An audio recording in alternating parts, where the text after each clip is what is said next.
Hello everyone, welcome to a brand new episode of the Long Coat Mafia Podcast.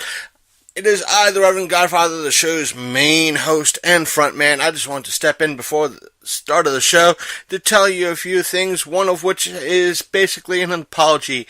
And that apology is pretty much, one, I am sorry the sound will be kind of off. That's because we used Spike to do our hostful this month, and that leads me in the second part of the apology, and that is because we used Spike.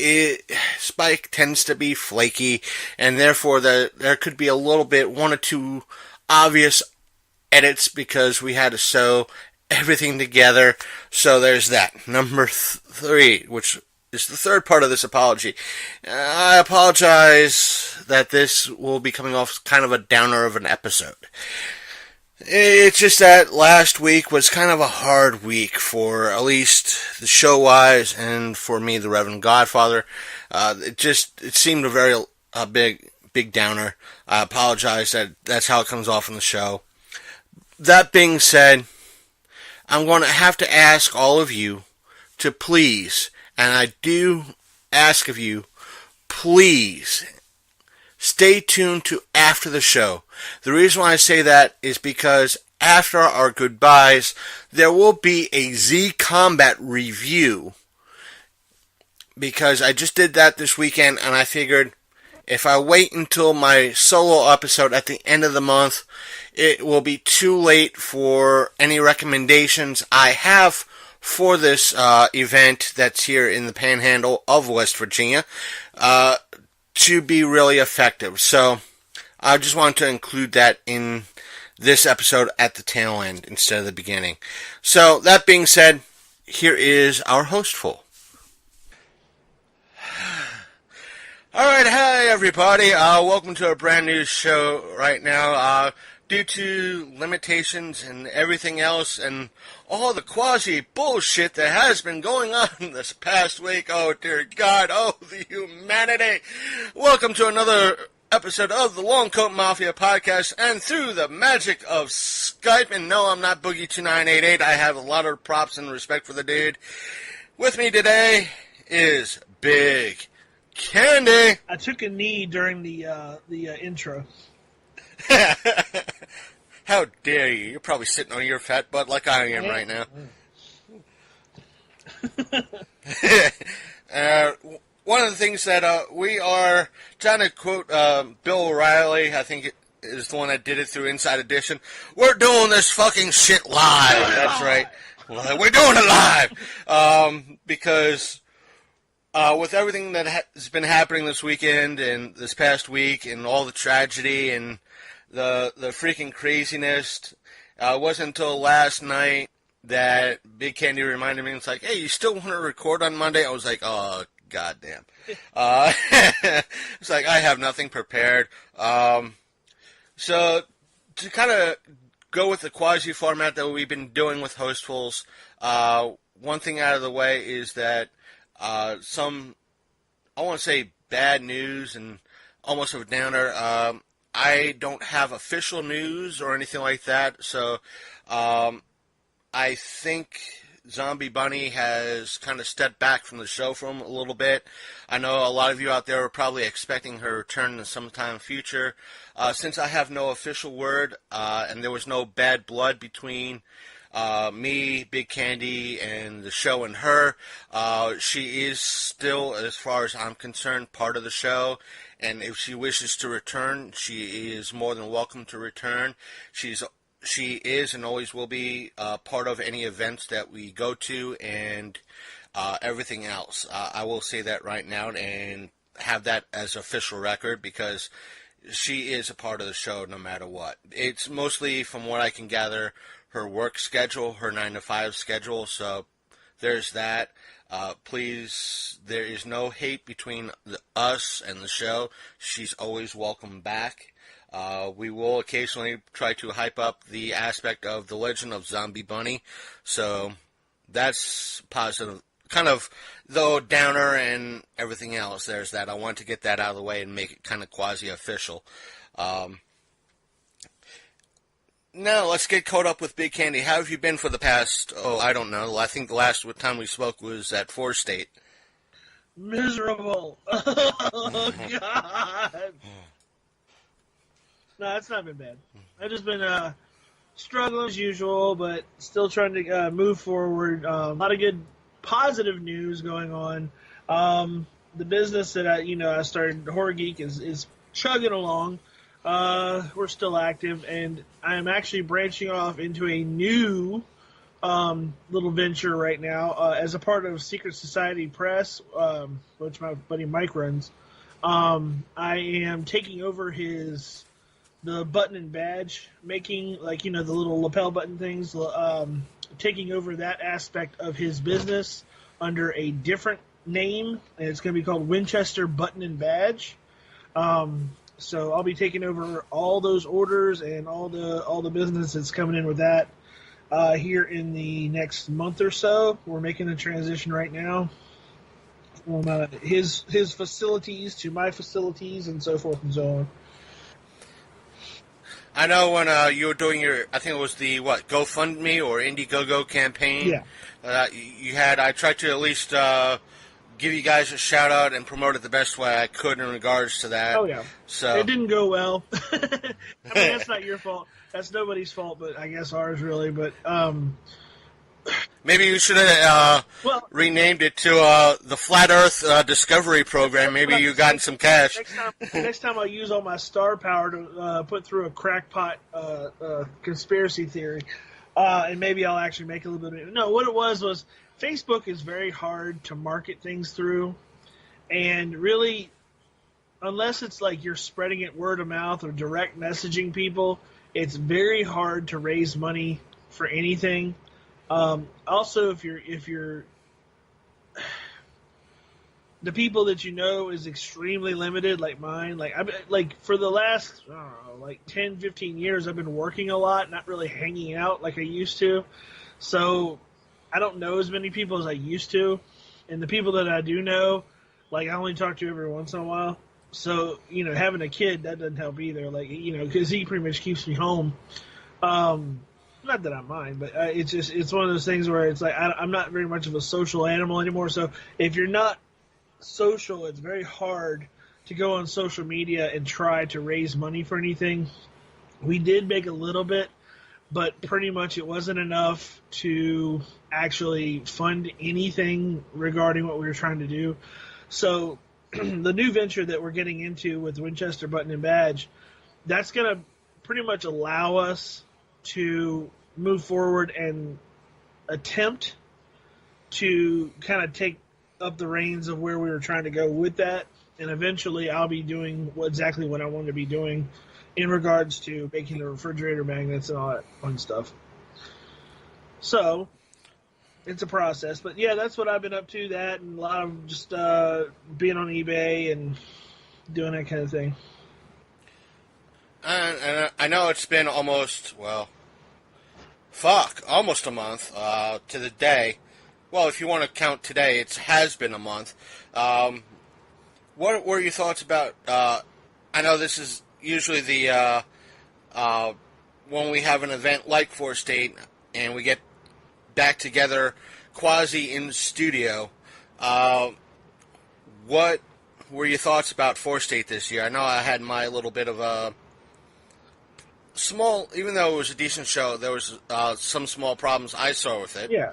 But anything that I say, if this falls on the ears of Matt or the people that he's associated with now, please don't take it the wrong way. I would take it as constructive criticism. Yeah, Matt always puts on a good show, and there's nothing wrong with anything he did.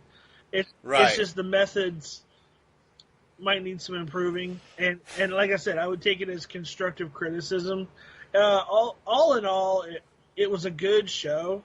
I think he had the right people there. He had the right vendors there. It was a good amount of celebrities to vendors ratio.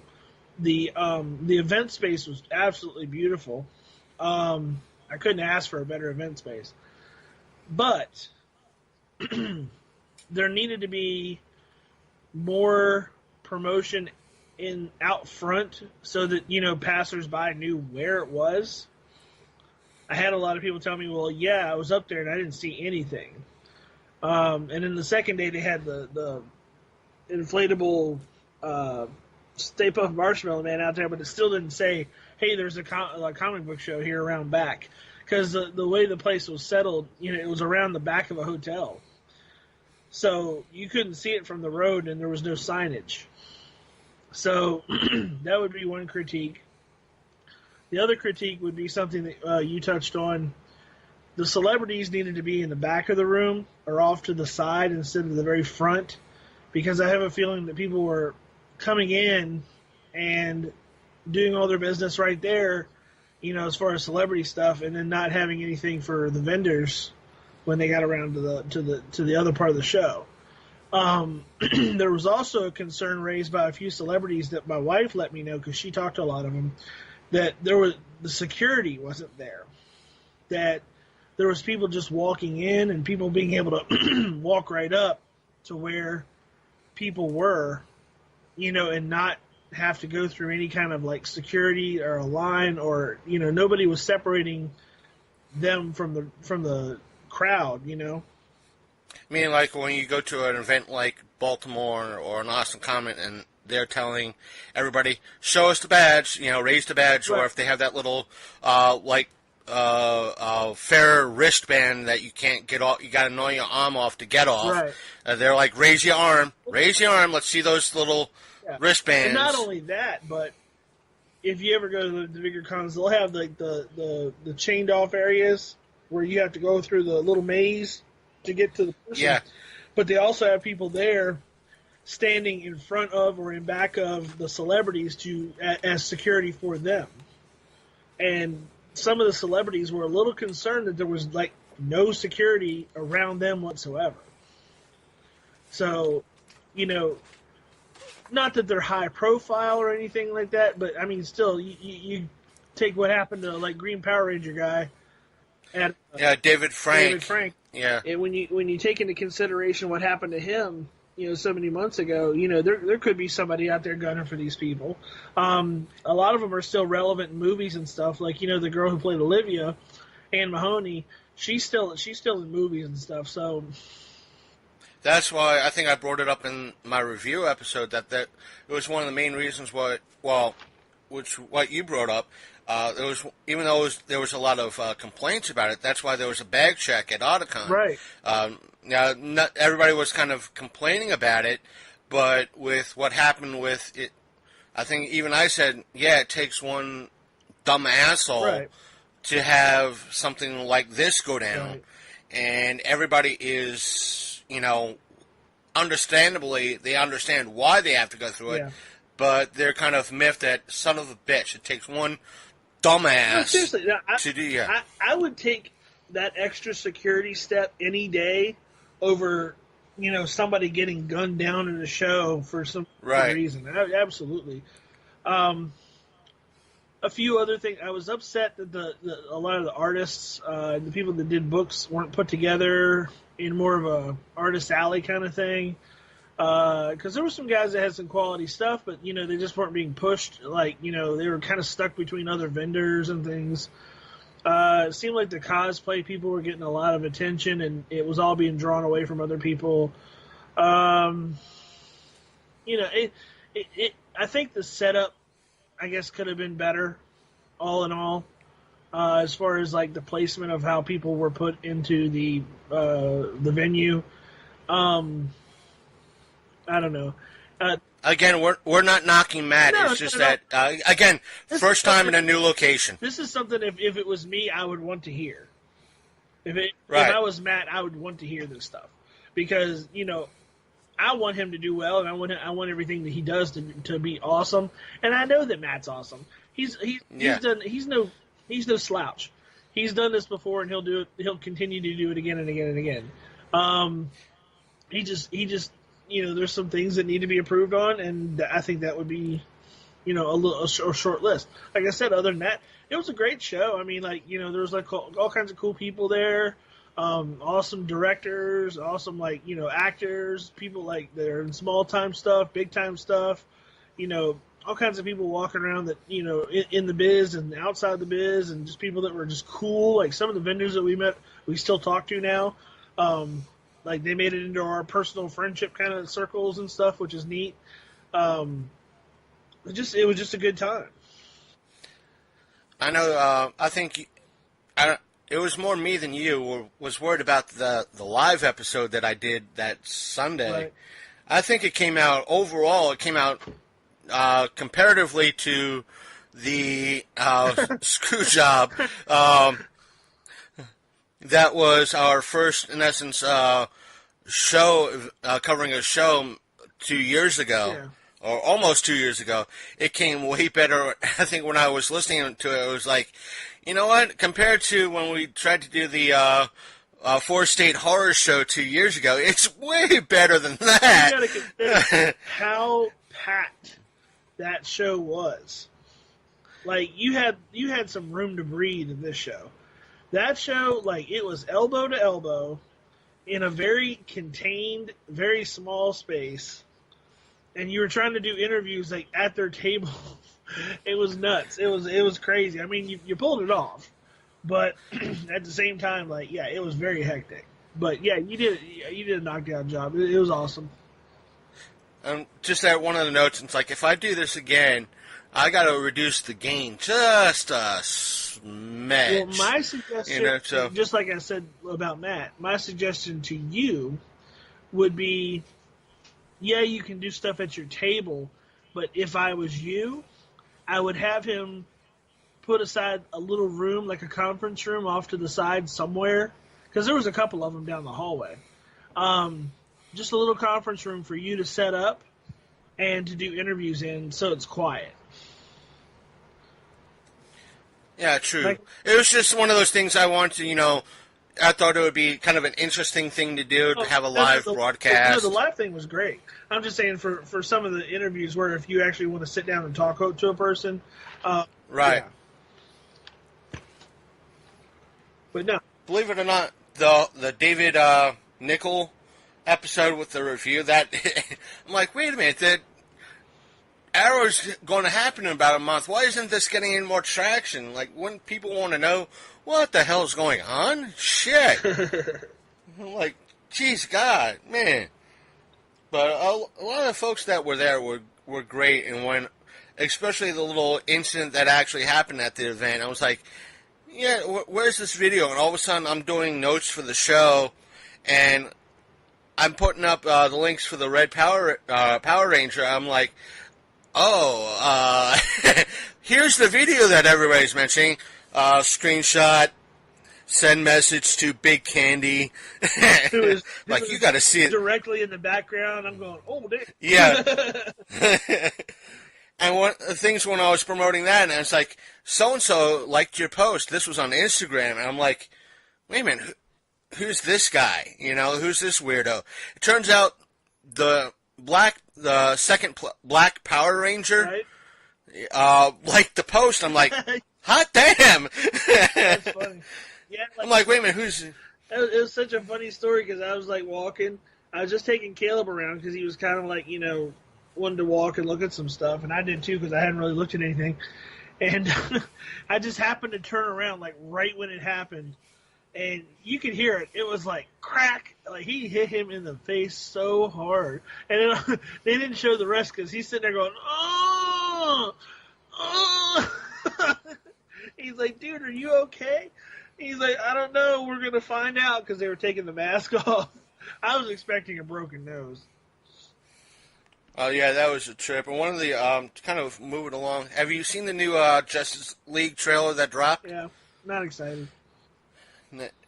That's the overall reaction I've been hearing. I hate to be that fanboy. I really don't. Like I said, like I've always said, I should be grateful because when we were growing up, we had things like Roger Corman's Fantastic Four to look forward to. So, like, I should be very excited to see a new superhero movie. I'm just not. I watched it, and I get the feeling it's going to be another Suicide Squad. I'm going to be, like, very not impressed with it. A lot of the DC movies I'm just not super into. Like, Batman Superman got all that hype, and it was just like, oh, Martha, what? what? So you're more inclined in reference to the upcoming superhero movies next month to see Thor Ragnarok than the Justice League. Yeah, way better. Yeah, big time. There's something about, I don't know what it is. I liked Wonder Woman, but I didn't love it. You know what I'm saying? I thought it was good, but I wasn't like, oh my god, Wonder Woman. Just like the Christopher Nolan Batman movies, like everybody hates it. I say this, but I didn't care for them. They're okay. And to kind of, speaking of Wonder Woman, nothing, folks, nothing bad. We're going to do a little bit of a versus type deal. I'm going to have to source Screw Attack for the idea. By the time this episode drops, their episode would have probably have dropped as well. Their upcoming, as of this recording, their upcoming episode would be Wonder Woman versus Thor. Now, granted, we both know kind of the legends of Thor and Wonder Woman. Okay, well, first of all, so define Thor. Is this classic Thor or is this new Lady Thor? They're going with the classic Thor. Okay. In essence, God of Thunder, pretty much what would be considered a instead. They kind of hinted at the aspect of where the Marvel MCU classifies Thor as damn near immortal, which I think Thor is anyway, damn near immortal, right. But he's more godlike than anything else. Granted, folks at home, both characters their origins have changed over the decades and retconned and changed again. But relatively a lot of their lore has stayed the same. Right. So, again, a lot of the Thor things I've seen in regards to Thor, what they've covered, Mythical Hammer has control of lightning and electricity. We've known Thor to pretty much, when the initial DC versus Marvel crossover has happened, and they didn't bring it up in their little brief coverage of Thor, he's pretty much said, oh, your powers are lightning-based. Guess what? No more lightning. So, is her sword in play? I haven't seen her baseline. What Screwtack tends to do is week one, here's a brief 2-minute thing of one combatant, and next week is a brief 2-minute thing of combatant 2, and when the initial episode drops, you have maybe each combatant gets 3 or 4 minutes each, and then it's that total episode's maybe about 12 to 14 minutes long, with the final 4 minutes or 2 to 4 minutes the actual battle. But it's primarily they go into greater detail. Right. So I take it the sword is in play for it. Her sword, because you know her sword is like insanely friggin' sharp, right? Yeah. So the real test is going to be like, can her sword cut through Mjolnir? Yes or no? So that's the main question. A lot of people are going to probably, as y'all know, let's get nerdy. Mjolnir was forged in the heart of a dying star, right? Am I wrong? Right. So they brought up that fact in reference to Thor. So it's basically like, I don't know, the reason why it's so heavy is because it's so dense. So, like, the density has everything to do with, the matter that it's created. So, like, her sword is sharp enough to cut Superman. Okay? Her sword is sharp enough that it can split atoms as it's going through the air, according to that one, what was it? There was a little, like, report that they did or whatever. They're showing how cool her stuff was. and they talked about her sword, and so they showed it and they said her sword is so sharp in the comics that as it goes through the air, it actually slices the air molecules in half, and that's why it kind of glows or something. So if she was to if she could cut Mjolnir in half, she could take Thor.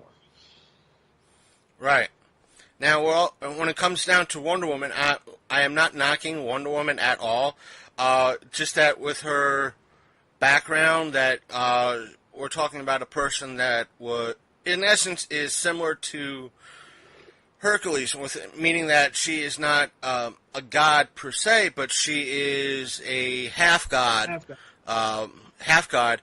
But in recent continuities, I'll say it like that because, again, over the past couple of years, it's changed like a half dozen times, and I'm not lying that I'm probably not.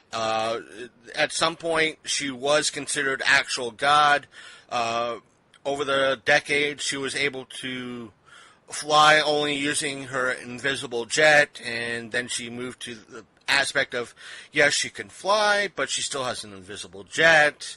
It was like, really, why? But my favorite bit in reference to that is, I think it was one of the DC cartoons, and Flash pretty much asks Wonder Woman, "You can fly, why do you need an invisible jet?"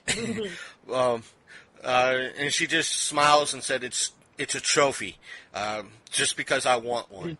Okay, you know. But I always thought DC was like the wonky version of comics because stuff that Marvel would be like, no, that's just stupid. The DC's going double down on it. They're like, yeah, invisible jet, yeah. They couldn't just say that she flies somehow, or there's she has the feathers of Icarus or something crazy. Oh no, invisible jet. Really? Now, I think it was that to kind of get a little distracted for a moment. I think Stan Lee in an interview said that, DC would complain that the reason why Marvel was so successful is because we had red in the cover. So the next month, we put no reds in the cover and still outsold them. And DC would say, it's because they have blue in the cover. Okay, next month we'll take blue out and put red back in, and we still do well. It's because their covers are colorized. All right, let's do black and white cover. Still beat them. It was like one of those,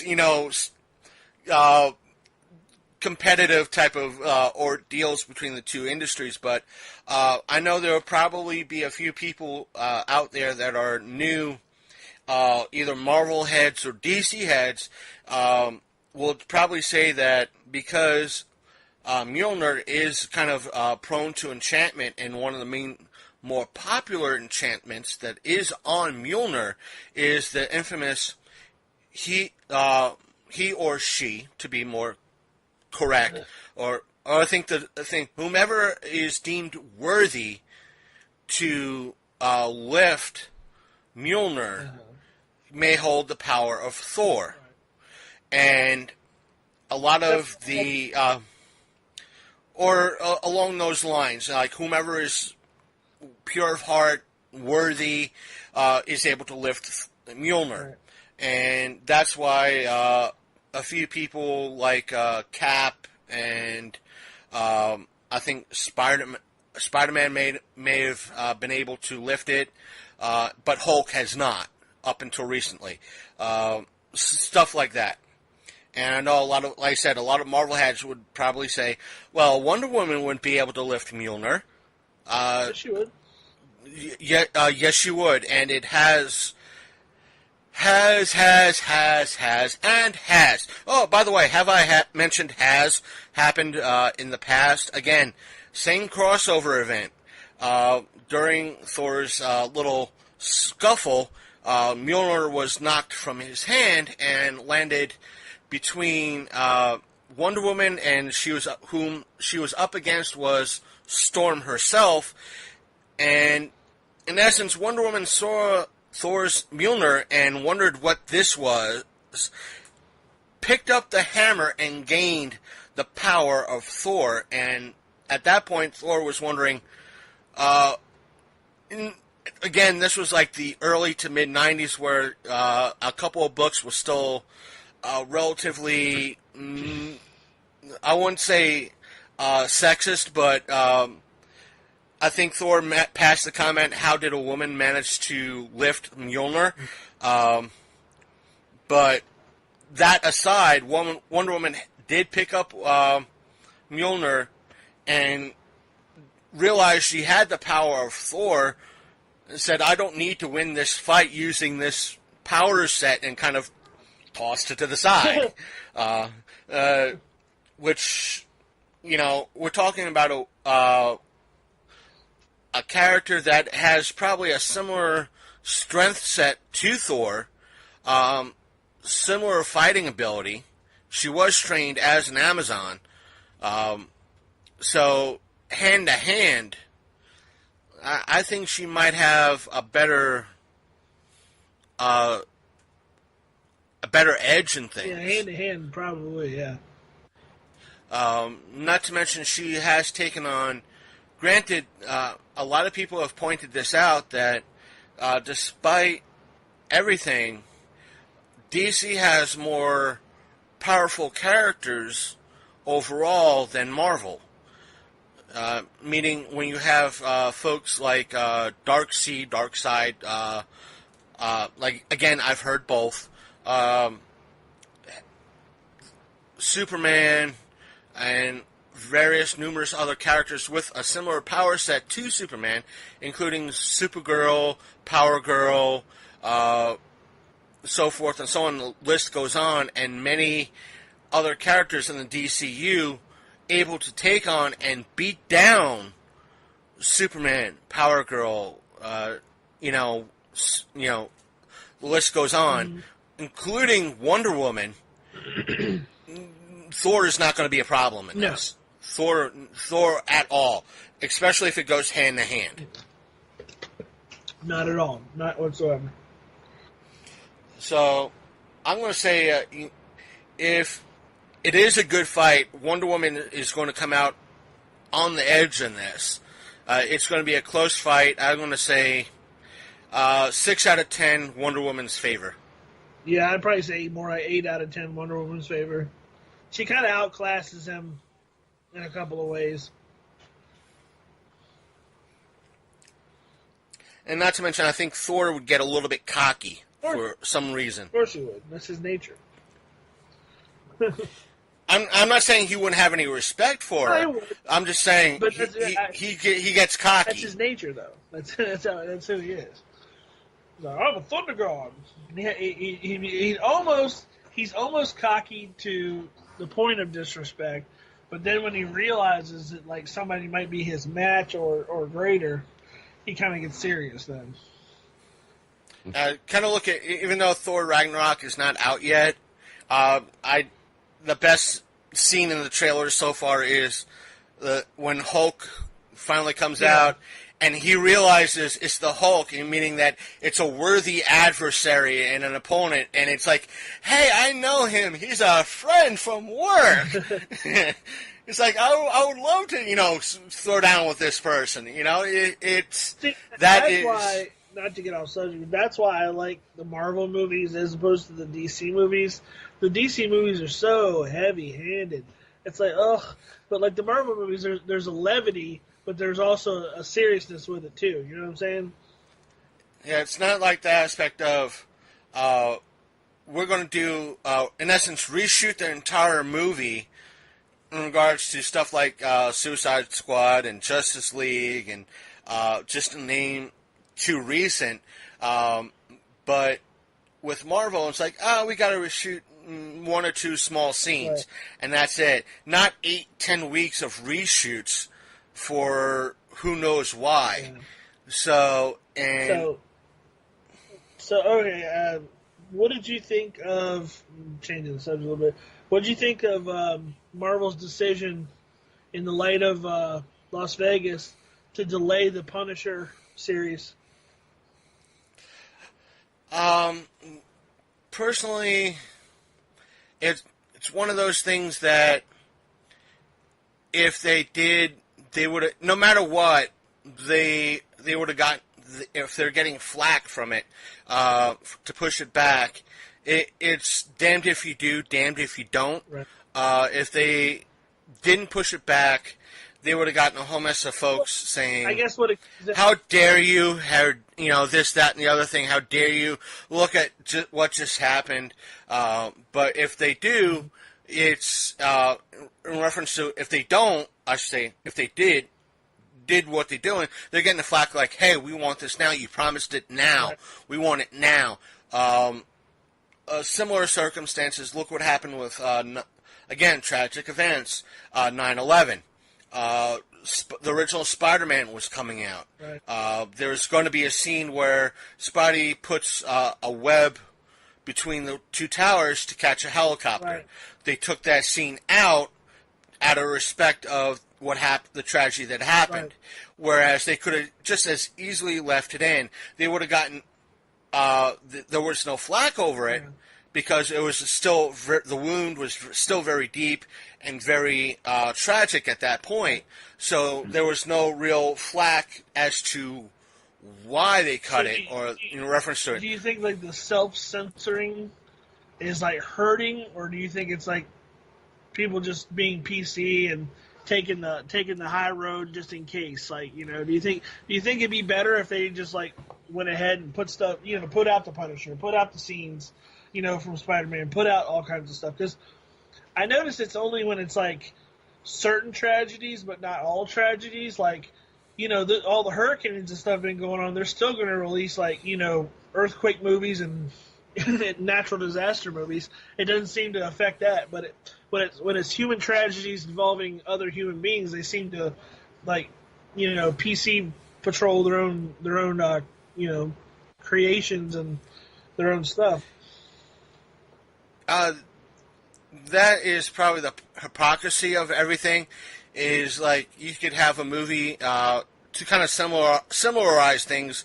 That you could have a movie where they gun down 15 billion people and show it with an R rating, but damn you if you kill a puppy or a kitty. It's that sort of thing. Oh, you killed a puppy and a kitty. Oh, we're going to have to put this as an NC-17. How dare you cut those scenes out now? But you shoot 10 people in the head, show graphic blood splatter. Oh, that's okay. PG-13. But it is. The number one movie in the country for the last 4 weeks has been It, a movie about a clown terrorizing children. So, but yet everybody wants to get squeamish now. Yeah, go figure. Yeah, if you guys missed our last our review, at least my review with It, I think that's what you and I are kind of horror fans.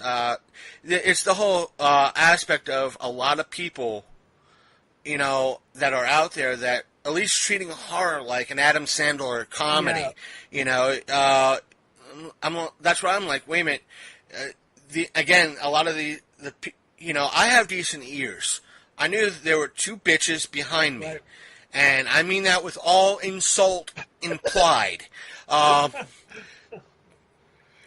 Because with what they were doing, I'm classifying them as bitches. White. You know what? I'm going to say it right here. They were white bitches.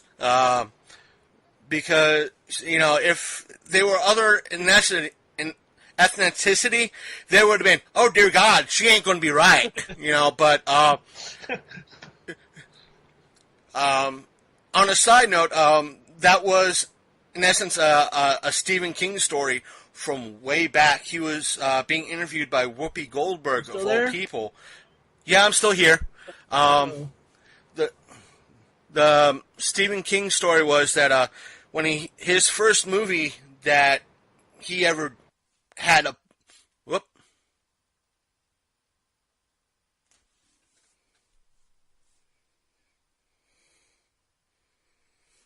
the interview they gave, because his first movie ever was Carrie. Right. And he said the tickets to the theater that he was given was in a all African American neighborhood. and he said I was the only. He said to put it like this, it was just him and his wife.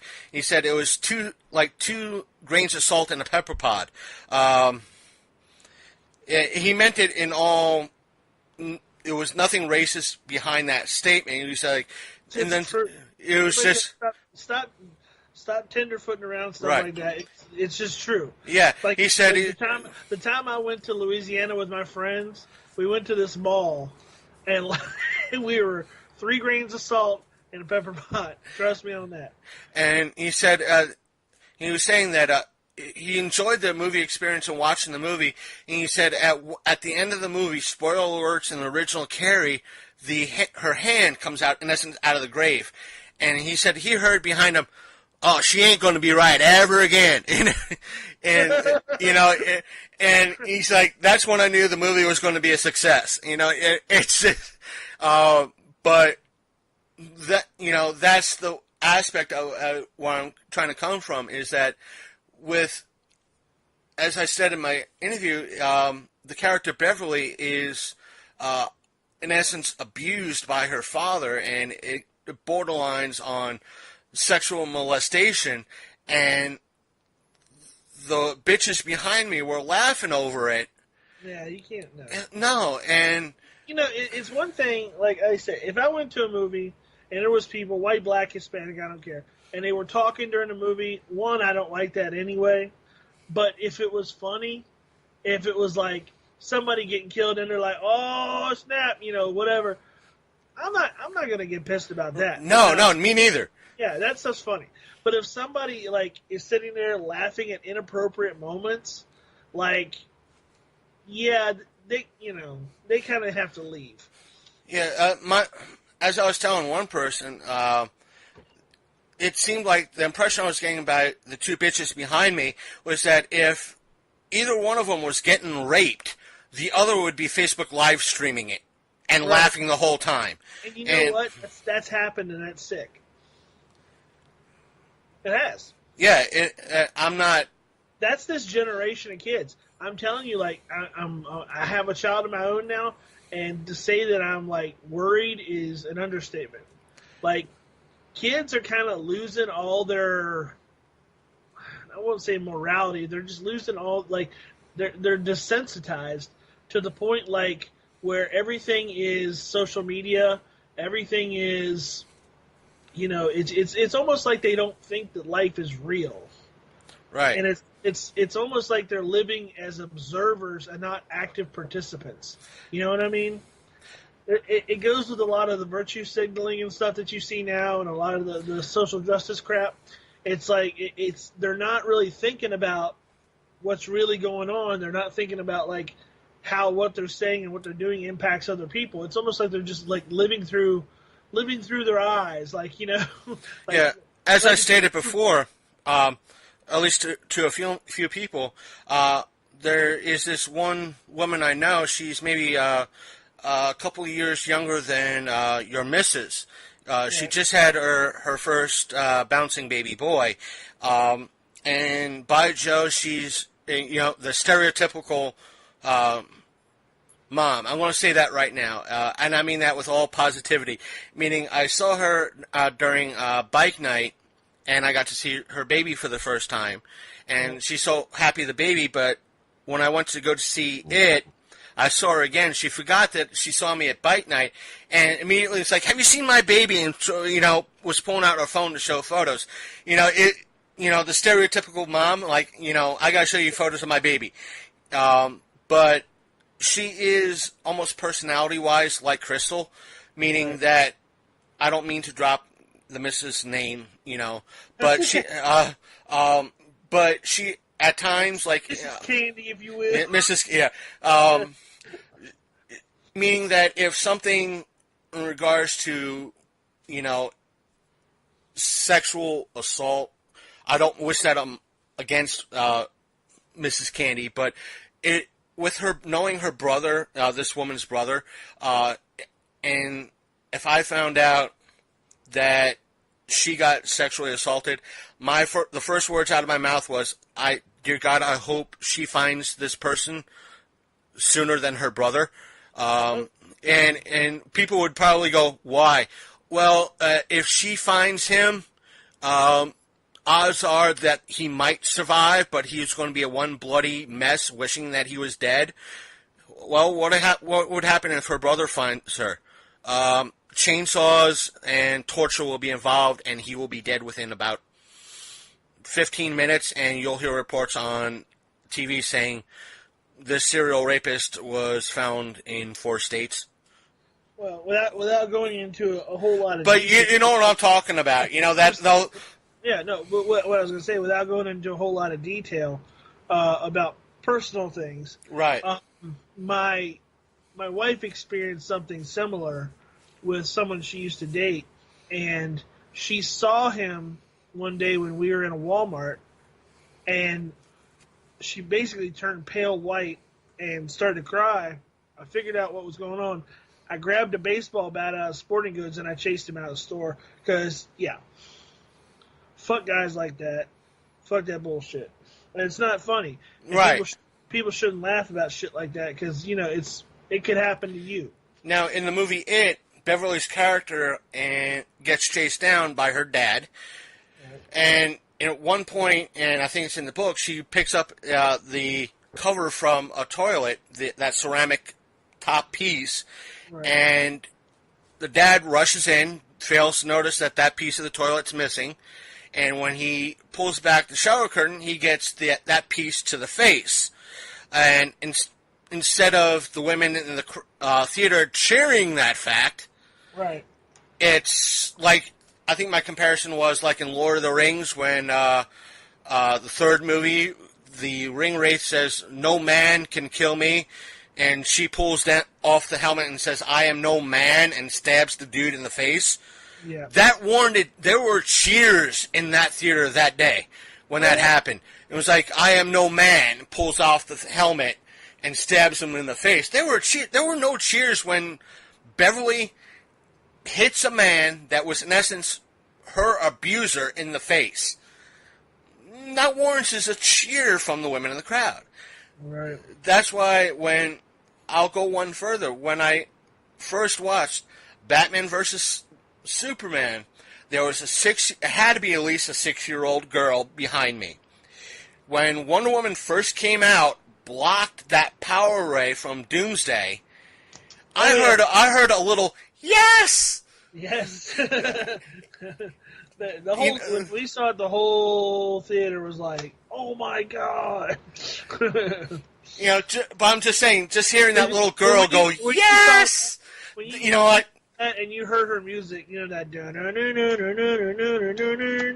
everybody was like, "Holy shit!" Yeah, and here's Wonder Woman being a badass, and a little girl going, "Yes!" Right? You know what? Here's a few bucks, get yourself some ice cream. That's what I expect, and should be, in essence, rewarded. And I mean that in a good way.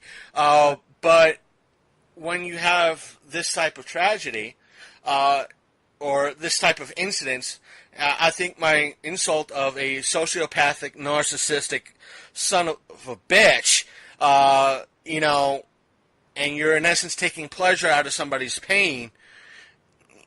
Granted, Pennywise might not be that frightening, but still. And to kind of move on, as we found out this past week, tragically, despite the fact of the tragedy that happened in Vegas, we lost 2 great entertainers this past week. Oh my God. One, as of this recording, one of which was Ralphie May. It wasn't, granted he was a big guy like me and Big Candy. He, from a lot of the reports, he died from pneumonia complications, which it's why I tend to get a little bit worried when I get coughing fits, because I've had in the past where coughing fits led to walking pneumonia, and bronchitis all mixed to one, and it just didn't want to go away, and things just amplified from there.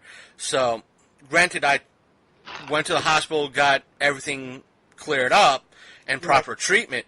But this is one of those things that, I guess was the worst case scenario in reference to Ralphie May. And a lot of people have come out that were comedians in the industry have stated that he might not have been the best comedian. They were not knocking him in any way. Again? Hello. Hello. Hello. Folks, we're having Skype issues. If you hear a lot of edits, this is why. Skype issues. Yeah, what happened? I don't know. I think Skype is being funky. As a lot of people around who knew Ralphie May have came out and say he might not have been the greatest comedian ever, but he was certainly the nicest guy that you could have met and spoken with and just hung out with. And the other person that was tragically lost to this world the past week was singer, songwriter, musician Tom Petty. Many have said that, including friends, I don't know about you, I know some of my people, who was like, yeah, in a way, he was a class by himself, but he was, in his own way, like Freddie Mercury. He would sing stuff or put stuff in his songs only he could pull off. And you'd wonder, how the hell did he pull it off? Right. And I was just re-listening to what I have on my iPod that he did, and a lot of his music, and I'm not knocking his music at all, just sounds like, hey, we're just going to get together and just start, jamming with everybody, hey, Frankie, bring your drums over, bring your bass over, we're just going to have a good time, and that was just what came out of Tom's mouth was those songs. It always seemed like he just did his own thing. Yeah. That's what I was liked about Tom Petty's music, is that it seemed like he wasn't trying to copy like what was cool at the time or anything. It just seemed like he was making the music that he wanted to make. Yeah, and I think he was one that pioneered that artists who write their own songs should own their own songs, too. Right, yeah. And which, in his own way, was, I'm going to pioneer this, and which established a lot of stuff, even though it was in, I think, the mid-'70s that he got started out. I think for a while he was classified as a punk musician because of his style. But they gradually moved him to Southern rock, which I think suited him more. Again, a lot of his songs were they ranged from not power. I'm not talking about like power rock that you hear something from like AC/DC or Twisted Sister or something like that. It was just like a strong musical type power thing to a love song to just a general story, because you could have stuff like the song is Two Gunslingers, like he's just telling a story, and there's other things like Gary's mom yet? The little boy just came home. Did you get Gary's mom yet? I did not get Gary's mom yet. I'm still working on it. It's on the extra. Anyway, but yeah. Everybody just came home. I'm kind of just sitting here by myself. So everybody out there listening, say hello to, send your emails to Lone Coat Mafia saying hello to Caleb and the missus. So,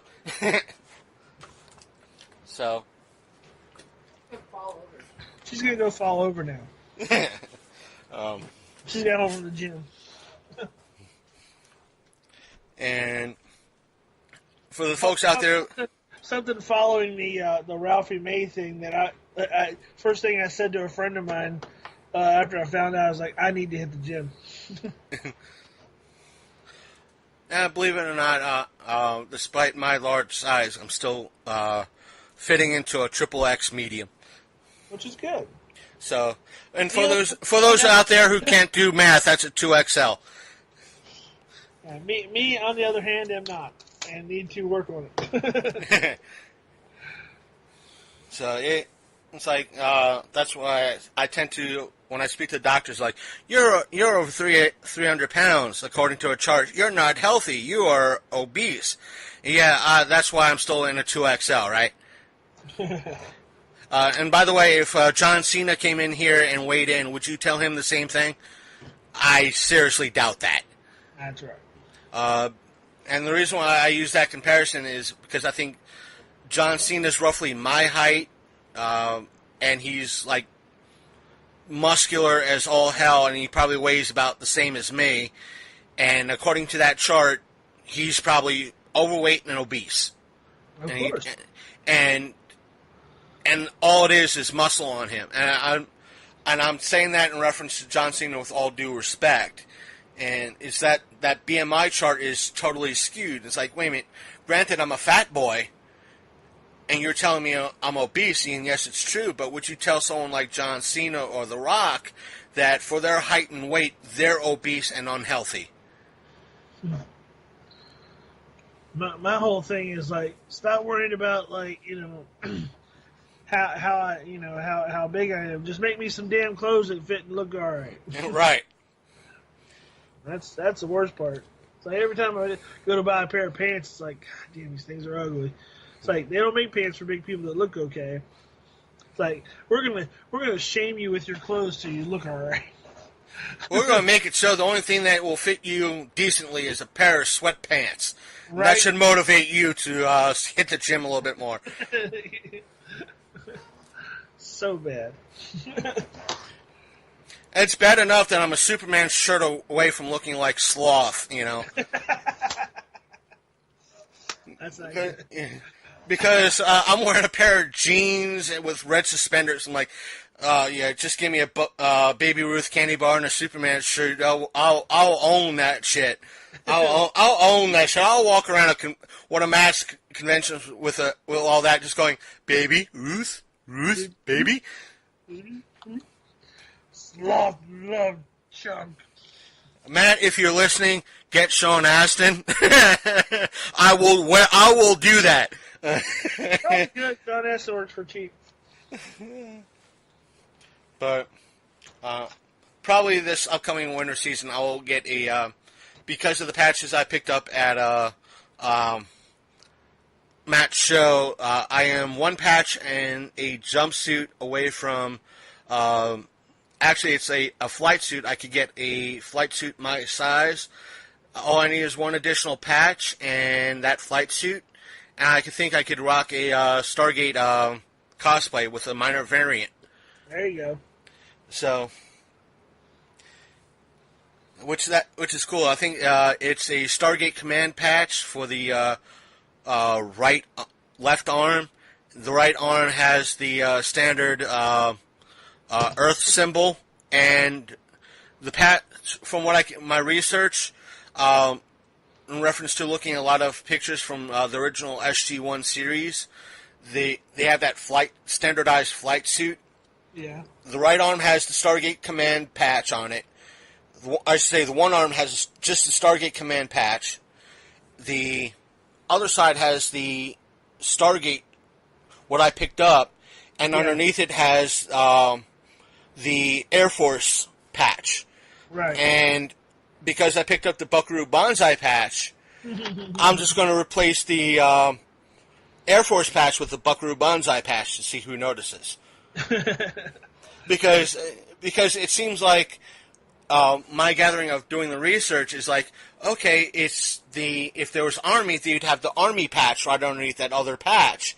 Or if it was the Navy, they'd have the Navy patch underneath that. Why not have a think tank patch underneath that one patch? That way I'm not really hurting anything or disrespecting any military, military thing. So, and as I said, I'm going to do it just to see who fucking gets it. And according to some people, like, you should totally try to do that to see who fucking gets it. So, oh,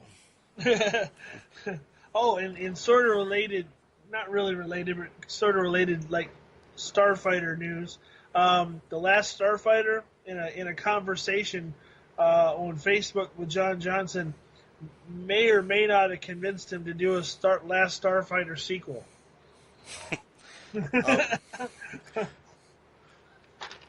Side note, to kind of keep things somewhat geeky, I know that even though I kind of found it first, your Mrs. Candy found it as well on Hulu, the Monster Squad. Yeah. Even though it'll be kind of hard to recast the kids, but recasting almost a modern day because I was looking at the movie with modern eyes. Right. Granted, when you look at the classic horror movie monsters that they have in that film, granted, Dracula was supposed to be the leader and the brains behind it. Frankenstein's monster was pretty much the muscle, as well as Wolfman. Wolfman and Frankenstein's monster were both the muscle. I don't know where the creature of Black Lagoon was going to fit into everything. Sorry, you can't call it that due to rights issues. It's Gilman. Gilman. I don't. Overall, I don't know where Gilman fit into the whole mob mentality that was that side. Right. He didn't really do much anyway. It's just be there and kind of just lift up the casket that Frankenstein's monster was in. Yeah. But he did that, and then he got shot by a horse, and that's about it. Right. As per the Mummy, I can see. Again, didn't do much. Granted, didn't do much, but if you kind of modernize it, I don't mind seeing kind of along the lines of how, granted, the current version of the Mummy kind of tanked, but having the newer, if you redid this movie, the Mummy being similar to like the Brendan Fraser Mummy or the current Tom Cruise movie Mummy, meaning the magician or sorcerer, I can see that. But kind of meaning Dracula's still the brains, still the leader, kind of being all evil, but relying more so on the Mummy as a magician. Right. Or a sorcerer or an alchemist. And still having Wolfman and Frankenstein as the muscle. Gilman, you could pretty much drop Gilman. You don't really need Gilman. No, not really. Or you could probably put something different as Gilman. Maybe like more or less a more of a mutated creature. Yeah. Well, if you wanted to update it, yeah, update it. You could do all the slashers instead of like classic movie monsters. You could do the slashers. You could do Freddy, Jason, Chucky, who else? Michael Myers and Leatherface.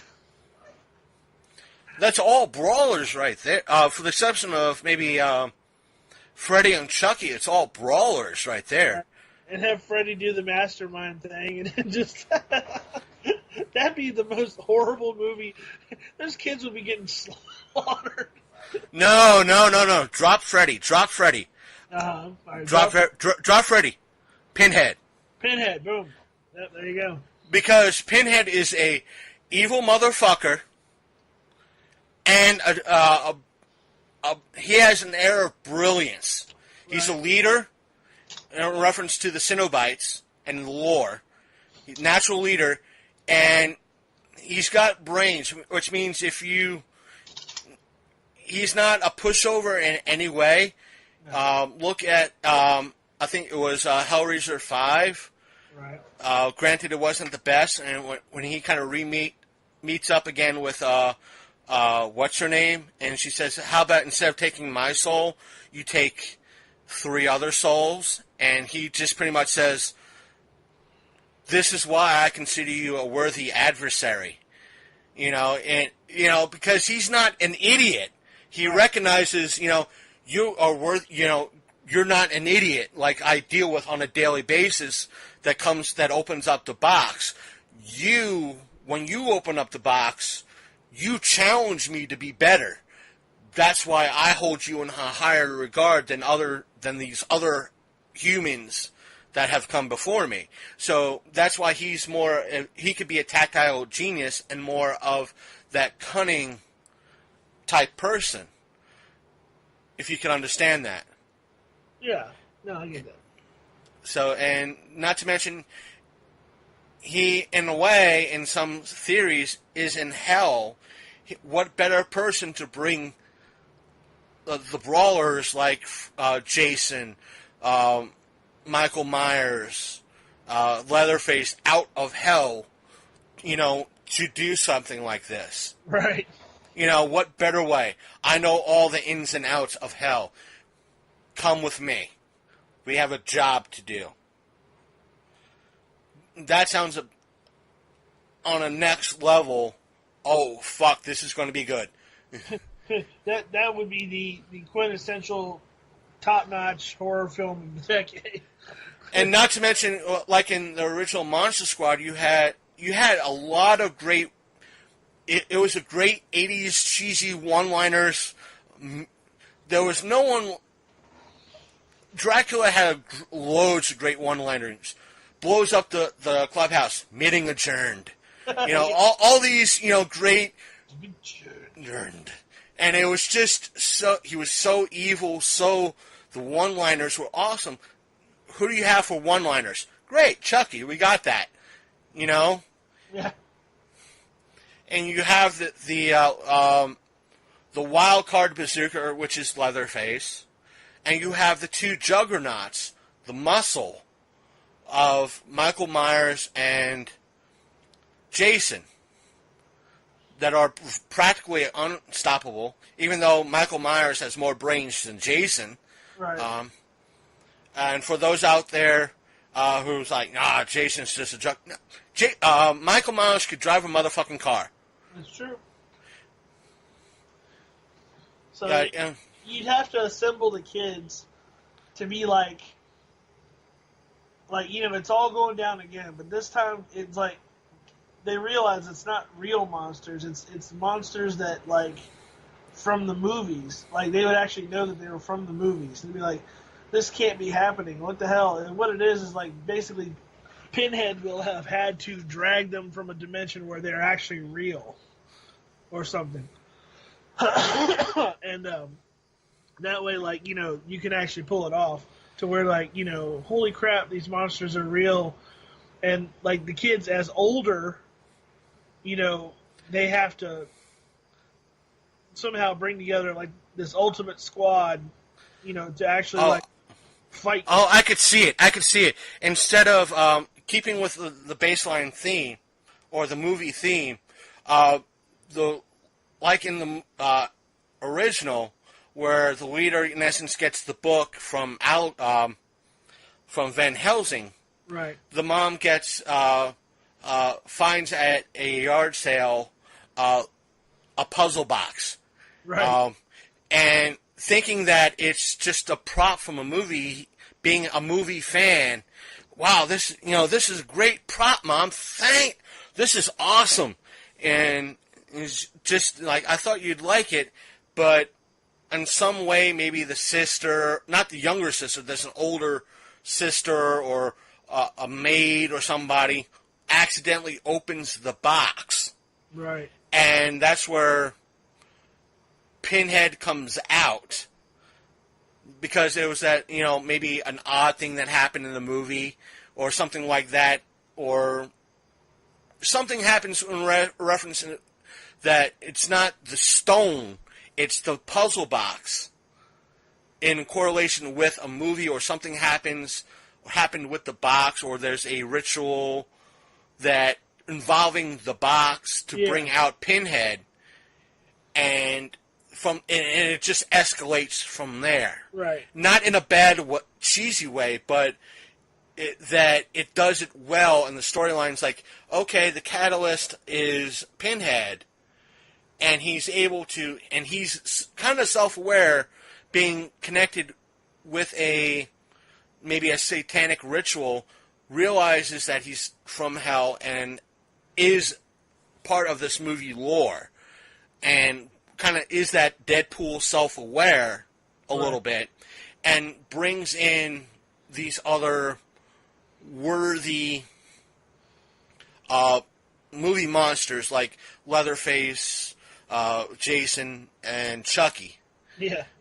Because when he sees Chucky, he doesn't see it's not the third or the wisecracking Chucky that we see in later movies. It's still maybe Chucky from the first two movies, where he's more stealthy, and that's what Pinhead sees, and I can use that.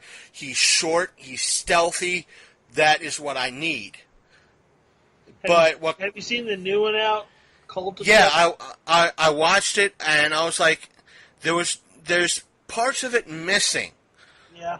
The reason why I say that, it was decent, but there were parts of it that were missing. It was kind of pushed away or brushed quickly that I might have missed in reference to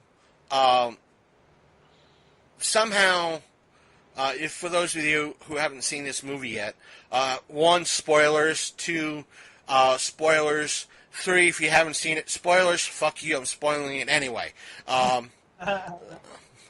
That the aspect of somehow in regards to the one that came, the Curse of Chucky, and this one, apparently that there was some sort of alternative spell that Jennifer Tilly's character, was able to kind of duplicate Chucky's soul onto these new dolls to send out and either exact revenge or cause havoc. Right. And each doll can, in essence, when it comes across another Chucky doll, copy itself. Oh. With this new spell. And apparently, in this new one, the original, I think his name, in the original movie was Andy. Yeah, the kid. The kid, in essence, comes back. In regards to this. Original Andy? Original Andy. Apparently, he had a cameo in Curse of Chucky. Oh, okay. But in this, it kind of starts out with him kind of going on a diatribe of, kind of connect with the original, the one that came before years ago, the Curse. Right. And he's like, well, Chucky, she didn't do this. I know for a fact that Chucky's still alive.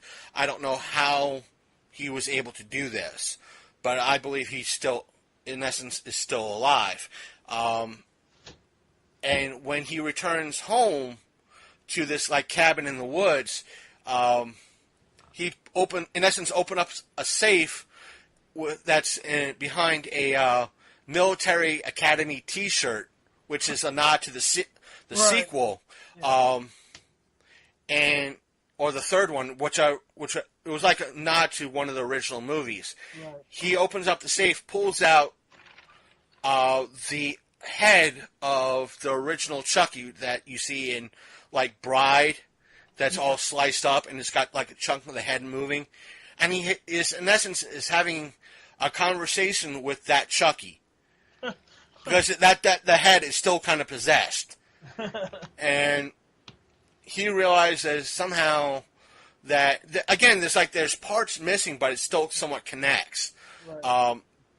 That somehow his Chucky's girlfriend is a part of this, or somehow managed to duplicate Chucky's soul in these dolls. or in a new doll. Right. And he, in essence, puts a plan together to try to rescue her. And oddly enough, from my research on IMDb, the girl in the wheelchair is what's his name's daughter, the guy who voices Chucky. Oh, okay. Which is you could kind of, once you get that and you know who the actor is, I think his name is I want to say Stephen Dorff. It's not Dorff, but it's Stephen Dorff. I want to pull up. I'm pulling it up now, folks, because I want to get the name right. Cult.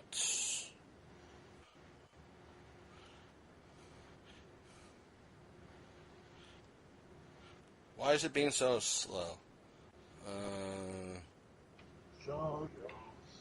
Brad Dourif. Oh, Brad Dourif. Brad Dourif. His daughter Fiona is the chick in the. When you see her, when you put two and two together, you could actually see the family resemblance. Yeah. And it's nice to see like family working together in a way. Yeah. So. Yeah. It's a decent. I don't want to say it's a 5 out of 6. It's on Netflix, so there's that. Is it actually on Netflix? Yeah, it's on Netflix. Oh, good. I don't pay for it. Yeah. So, folks, I'm gonna have to. I'm gonna let you babble on for a few minutes. I got to use my bathroom real quick. So. Okay. So. Crap. Now I got to talk about something. Ramble on. Talk about Horror Geek. Promote Horror Geek a little bit more. Oh well, actually, I'll probably promote the new thing. So, either way, if anybody needs buttons or badges, like the ones you wear on your clothing, your jackets, your all that stuff, little 1 inch and 2 1/4 inch, I basically am taking over a business for a friend. Because he's busy doing screen printing. So we're splitting off, and I'm starting Winchester Button and Badge. You can look us up on Facebook. We'll be starting it up here in about a month where we can take orders. We can take orders now, but basically we just want to get everything in order, and then we'll have the prices and everything right and everything. We can do all kinds of stuff with it. We can do special events. We can do up to a 3 inch button. If you want to request that big, we can do certain projects with them, like button clocks. We can do keychains, can openers, all kinds of fun stuff. But yeah, that's what we're gonna start. We're gonna start pushing that pretty hard to local businesses. So if you have a business or something you're trying to promote, buttons are a great way to show your audience. Give them a little keepsake, something to put on their shirt, something to put on their jacket. If you're in a band, they're a great piece of merch. It's something inexpensive for people to pick up at your show. Something really good to promote with, like a 2 1/4 inch button is great to wear if you're actually a business and you want to promote something yourself. It's great to wear around, at your job. So you can contact us through Facebook at Winchester Button and Badge, and we'll try and service you best we can. And I'm back, and that's what happens when you have. This is what happens, folks, when you're working live on Skype and you're nursing a jug of iced tea. So, I get the Surface Pro, which I can just walk around with. Just a giant tablet. But with me, I have to work with a laptop and a microphone, so it's kind of a little bit tougher for me to do that sort of thing. And I don't think our listeners want to hear me take the laptop and a microphone into the bathroom and to take a piss. I don't think that would be good audio on my part. I want to kind of see that, aspect of, you won't believe what happened on this week's episode of Long Coat Mafia Podcast. Listen as the Godfather takes a piss during the middle of the episode. Hi, folks. Oh, it's okay. What was it on Joe Rogan like 2 weeks ago? Ari Shaffir kept taking pisses in a bottle. He wouldn't get up. Like seriously, the bathroom at their studio is right next door to the studio. All he has to do is get up and go out first door on the right or something like that. He's peeing in a bottle the entire time. Let's see. I'm kind of going through Facebook to see what I won't say what else. Have you? Let's see. In regards that there might be a crossover with Fear of the Walking Dead and The Walking Dead. I have not heard that. Apparently, that there is going to be kind of a crossover. I guess finally. A West Coast show. Right. As of this recording, I know it was just dropped. I might have to see if I have the funds to watch it, and that is Robot Chicken just did their Walking Dead special. Oh, yeah, they haven't really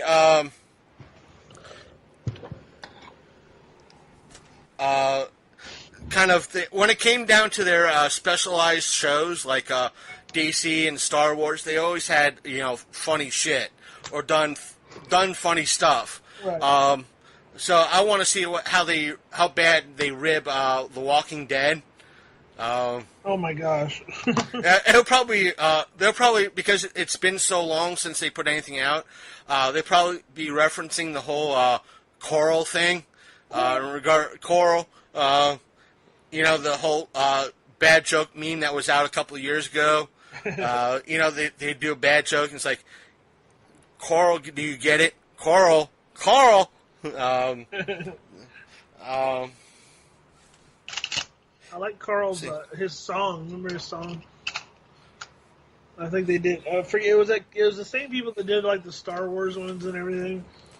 Yeah, the Robo Chicken is the ones that did the Star Wars stuff. They did 2 DC specials, and I think they did a Marvel special too. No. The songs, like what was the one like Hiding in the Bushes of Love? Have you heard those? Was it He She? How it should have ended? No. It's some other company. I can't even remember who it is, but they did.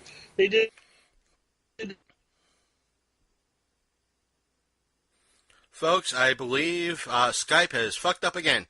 We'll try to get Chris Big Candy back in a moment if he doesn't come back soon, and may have to call back in. Oh, there he is. I'm here. Am I good? So far, yeah. I was about to tell people that if they hear an odd cut, that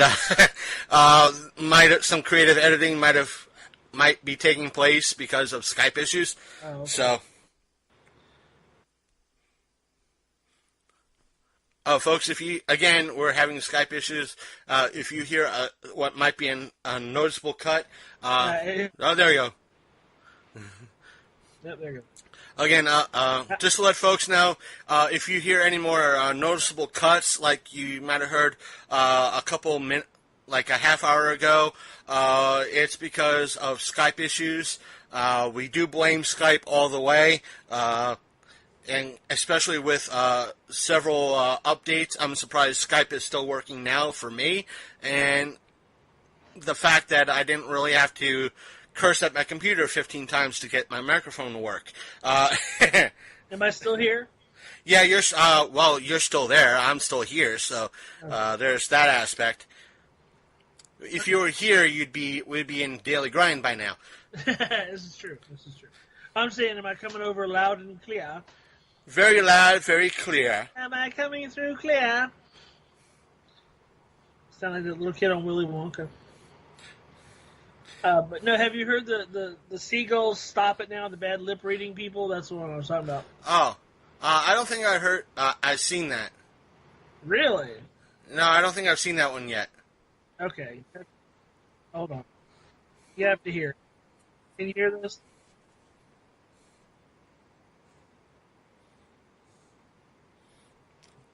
Can you hear? I hear a lot. No, no. You don't hear it? No, I don't hear it. So my audio. You're coming in, but anything other than you is not.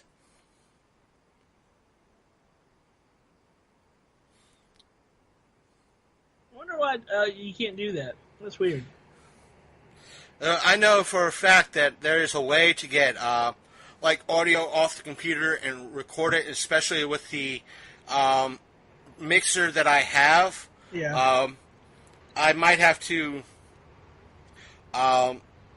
Granted, if the conference room was fucking free at the library, it'd be easier for me to do such a thing. But I'm not shelling out $20 for 2 hours just to do homework and experiment with my equipment. And I know some of you who don't write in anyway are probably saying to yourselves, why don't you do it at home? My place is half the size of, I should say, between the size of a tiny home and an efficiency home, which means don't have enough room. So, and to me too. Like one of those little like trailer like put together yourself homes. Almost. It's my place is hidden behind a bunch of trees and bushes. It's if you've seen an efficiency apartment. The way you described it, it's hidden behind a bunch of trees and bushes. It's basically a pallet. Yeah, it's basically a pallet, about the same size too. I have no room to fully set up my laptop, the mixer, and microphones to experiment with, and pretty much the home, when it was purchased by my stepdad, was remodeled by, according to several people who knew the last owner, not my stepdad, the person who originally owned this place. He was a drug user and a drunk, a severe drunk, who kind of... Martinsburg? No. And I've told people, it's like, as much as I would like to put more stuff on the walls, but whereas a typical home has studs every 16 inches, the studs in my home range in variant between 16, 24, 8, and 32. But there's only one stud that matters. Yeah, and after I'm not going into that tale. That's a long and hard. Oh well, which was so right. See if you can hear this. I hate Brenda, and a bad guy hit me in the shin, and I peed all in my pants. Can you hear that? Yeah. Little music can help. Rockin' and rollin'. Down to the beach, I'm strolling. You've never heard this? But the seagulls poking my head. No. Seagulls, stop it now. Oh my god. Okay. Yeah, you're gonna have to. Oh my god, you're gonna have to download. Go on YouTube and watch Seagulls Stop It Now, and then you're gonna have to watch Bushes of Love. I cannot believe you've never seen those. And trust me, Bushes of Love will be in your head for the next, 2 weeks. Kind of like she's a lonely zombie. Yeah. Or kind of like my recent one that's getting stuck in my head is John Johnson's How to Cure Howard's Evil. Oh, God. Did you see that full movie? Not yet. Oh, dear God. And that's the movie I blame John Johnson that I watched and in a good, humorous way, 3 motherfucking goddamn times in a row. Because as soon as I got it in the mail, because I ordered it, I popped it in, watched it once, and I laughed my ass off. I'm like, now I got to hear this with the commentary. Right. I watch it with the commentary on, and they're pointing out shit when they mention the shit that I missed, which means after the commentary is over, I gotta watch this goddamn movie again. Just to catch all the stuff they mentioned in the commentary. Right. And not only at this point did I waste 3 hours of my life, because it's about an hour and a half long, I am now. It's now up to 4.5 hours because I gotta watch the goddamn thing again, and I'm still laughing. I'm like you, and I'm typing on my laptop at the time. Dear John Johnson, you motherfucker! I just watched Skeleton Key 3 goddamn motherfucking time. You asshole! Laughing out loud. You son of a bitch. And he's like, I got a message back. Well, did you like it? I watched it 3 goddamn times, motherfucker. Yeah, I'll just be standing there, like, doing something, and all of a sudden it'll just be in my head, drink the blue concoction. That's why I said in my comment, it's like, did you watch what was going on behind everybody? I did. And I'm like, oh my God. It's like, it's one of those things that you don't notice what's going on behind everything between what was going on between the 2 front cast members, which is John Johnson and what's his name, that we're actually saying. And it's like, because that's what your eyes are normally on, what's going on in the foreground, not the background. But once somebody points it out, you have those who are just concentrating what's on the foreground now have to watch the son of a bitch again to see what's going on in the background. I thought it was real nice that Aaron Neville took the time out of his busy day to stop camera.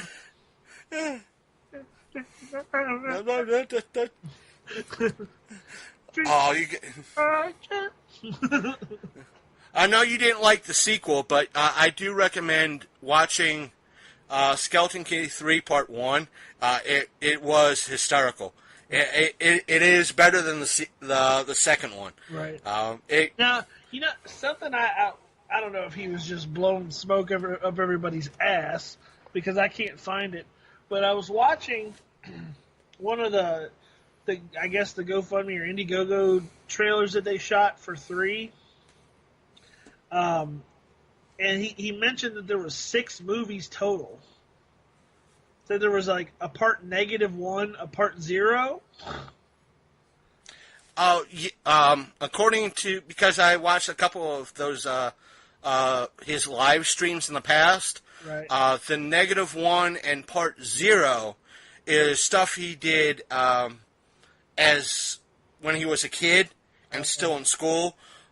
So in essence, the story started back then, in a way, and it just, when he first started doing legitimate indie films is when it started to actually be official.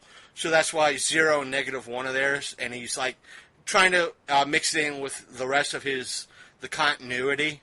Oh, okay, because I thought he kind of like, because sometimes he'll put out stuff that's like for people like only. He'll message you with like a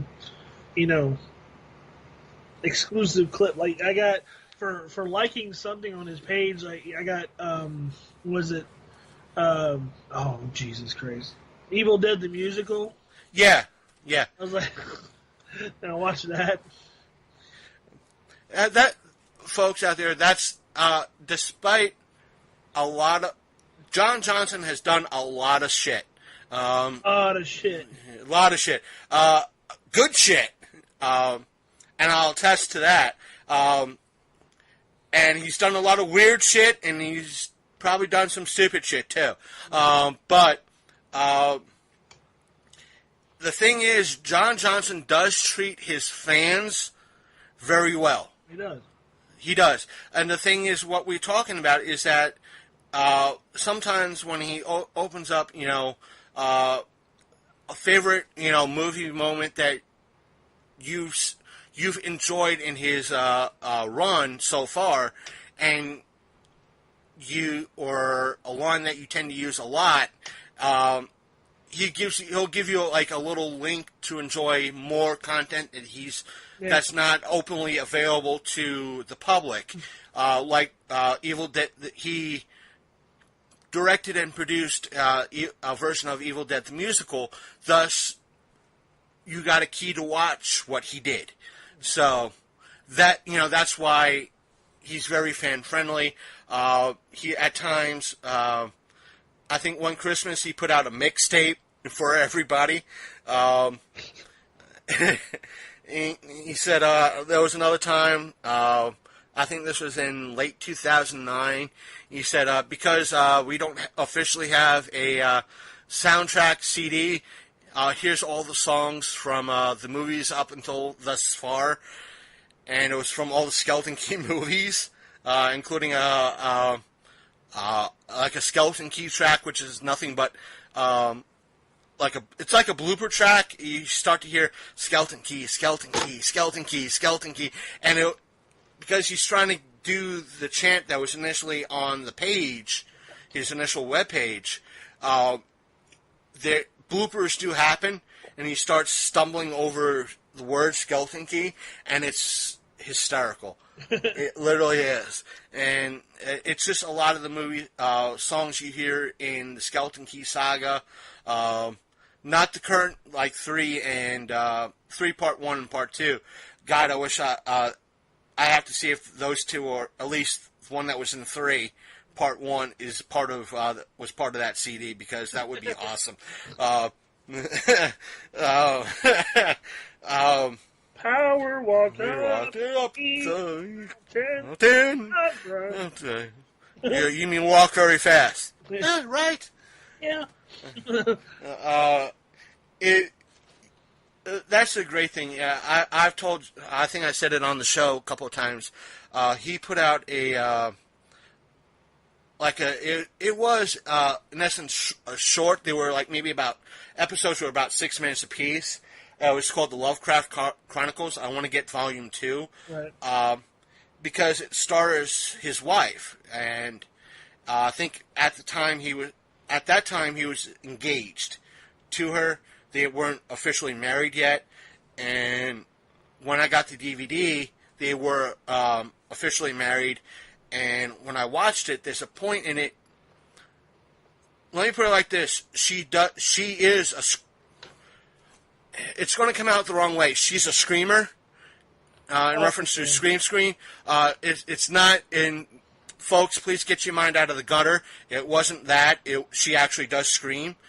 And I had my surround sound hooked up to my TV and cranked up, and I legitimately thought the cops were going to get called on me. It was that loud, and again, it warranted another message to John Johnson on Facebook, calling him a motherfucker, and the fact that the cops might be called because of him, in which I received a reply in regards to what, and I told him I just received the Lovecraft Chronicles, and I just got to the scene where your wife screams.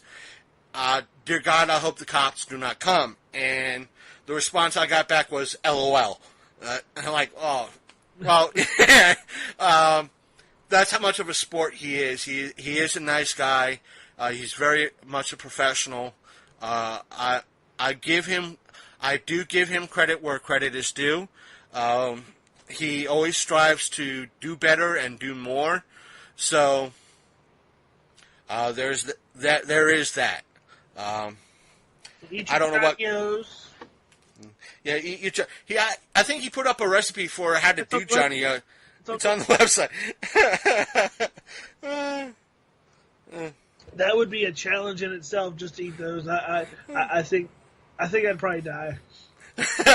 I don't know if it was in the sequel or the third one, Part 1, where Neil says, I made Johnny O's 3 times. The first time, he said, I made Johnny O's twice. The first time I didn't shit for a week. The second time I made Johnny O's, I couldn't stop shitting. That sounds about right. So Talking like Neil.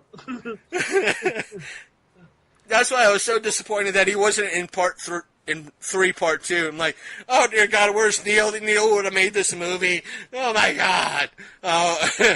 Because folks, I think on YouTube you could find at least. Why would you have these? Even John Johnson said with Neil, it's like you could have this really serious moment, and all of a sudden, here's Neil. Yeah, here's Neil.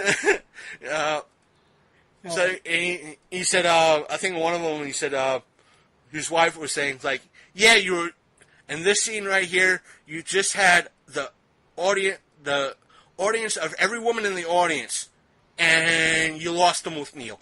Yeah, I have an erection.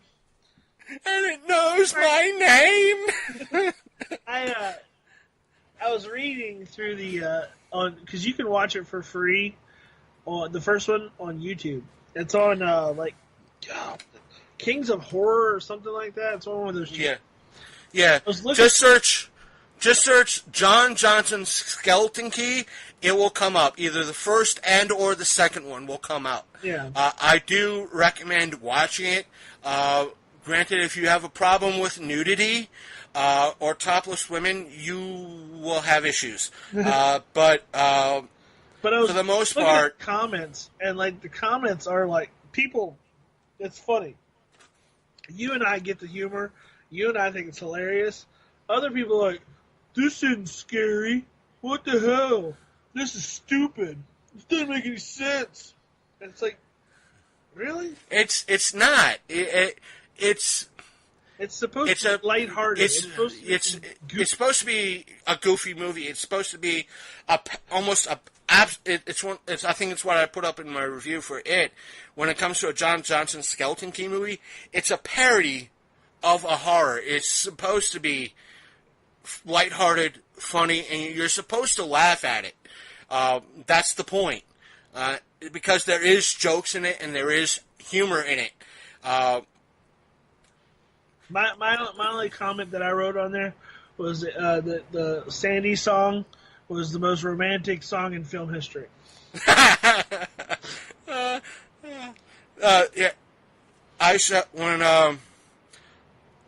as one person once said, when they seen the first one, mm-hmm. he said, "I got to watch this again. Can I borrow the DVD?" And I let him borrow it. And he said, after getting the DVD back, he said, it was funny the first time around. It was even funnier while drunk. And he loved it. You know, it was like, you can watch this and it's just as funny drunk as it can be sober. So it's, again, not knocking John Johnson. The movie is supposed to be funny. Right. There are jokes in there. Yeah. I have yet to watch The Jester. I have to watch a few other of his... A lot of his films that are serious films are... You could see that... Granted that there are low-budget B-movies or indie movies, and you could see that, but you could see that they're not your atypical Hollywood retreads. Right. If you can understand that. Yeah. And that is a compliment to John, that he doesn't put out Hollywood retreads. In regards to him doing stuff like, I think he's showing a series, or did a series in regards to the game Seventh Guest. Yeah. It's just, hey, I want to do this. I want to see if I can do it. Let's see if I could expand on the mythos. That is, he's not doing a retread. He's doing his take. Plan 9. Yeah. It wasn't a retread of everything that came before it. He's actually doing his take on it, and he's being respectful to the original. He's not doing a retread. He's not doing a reboot.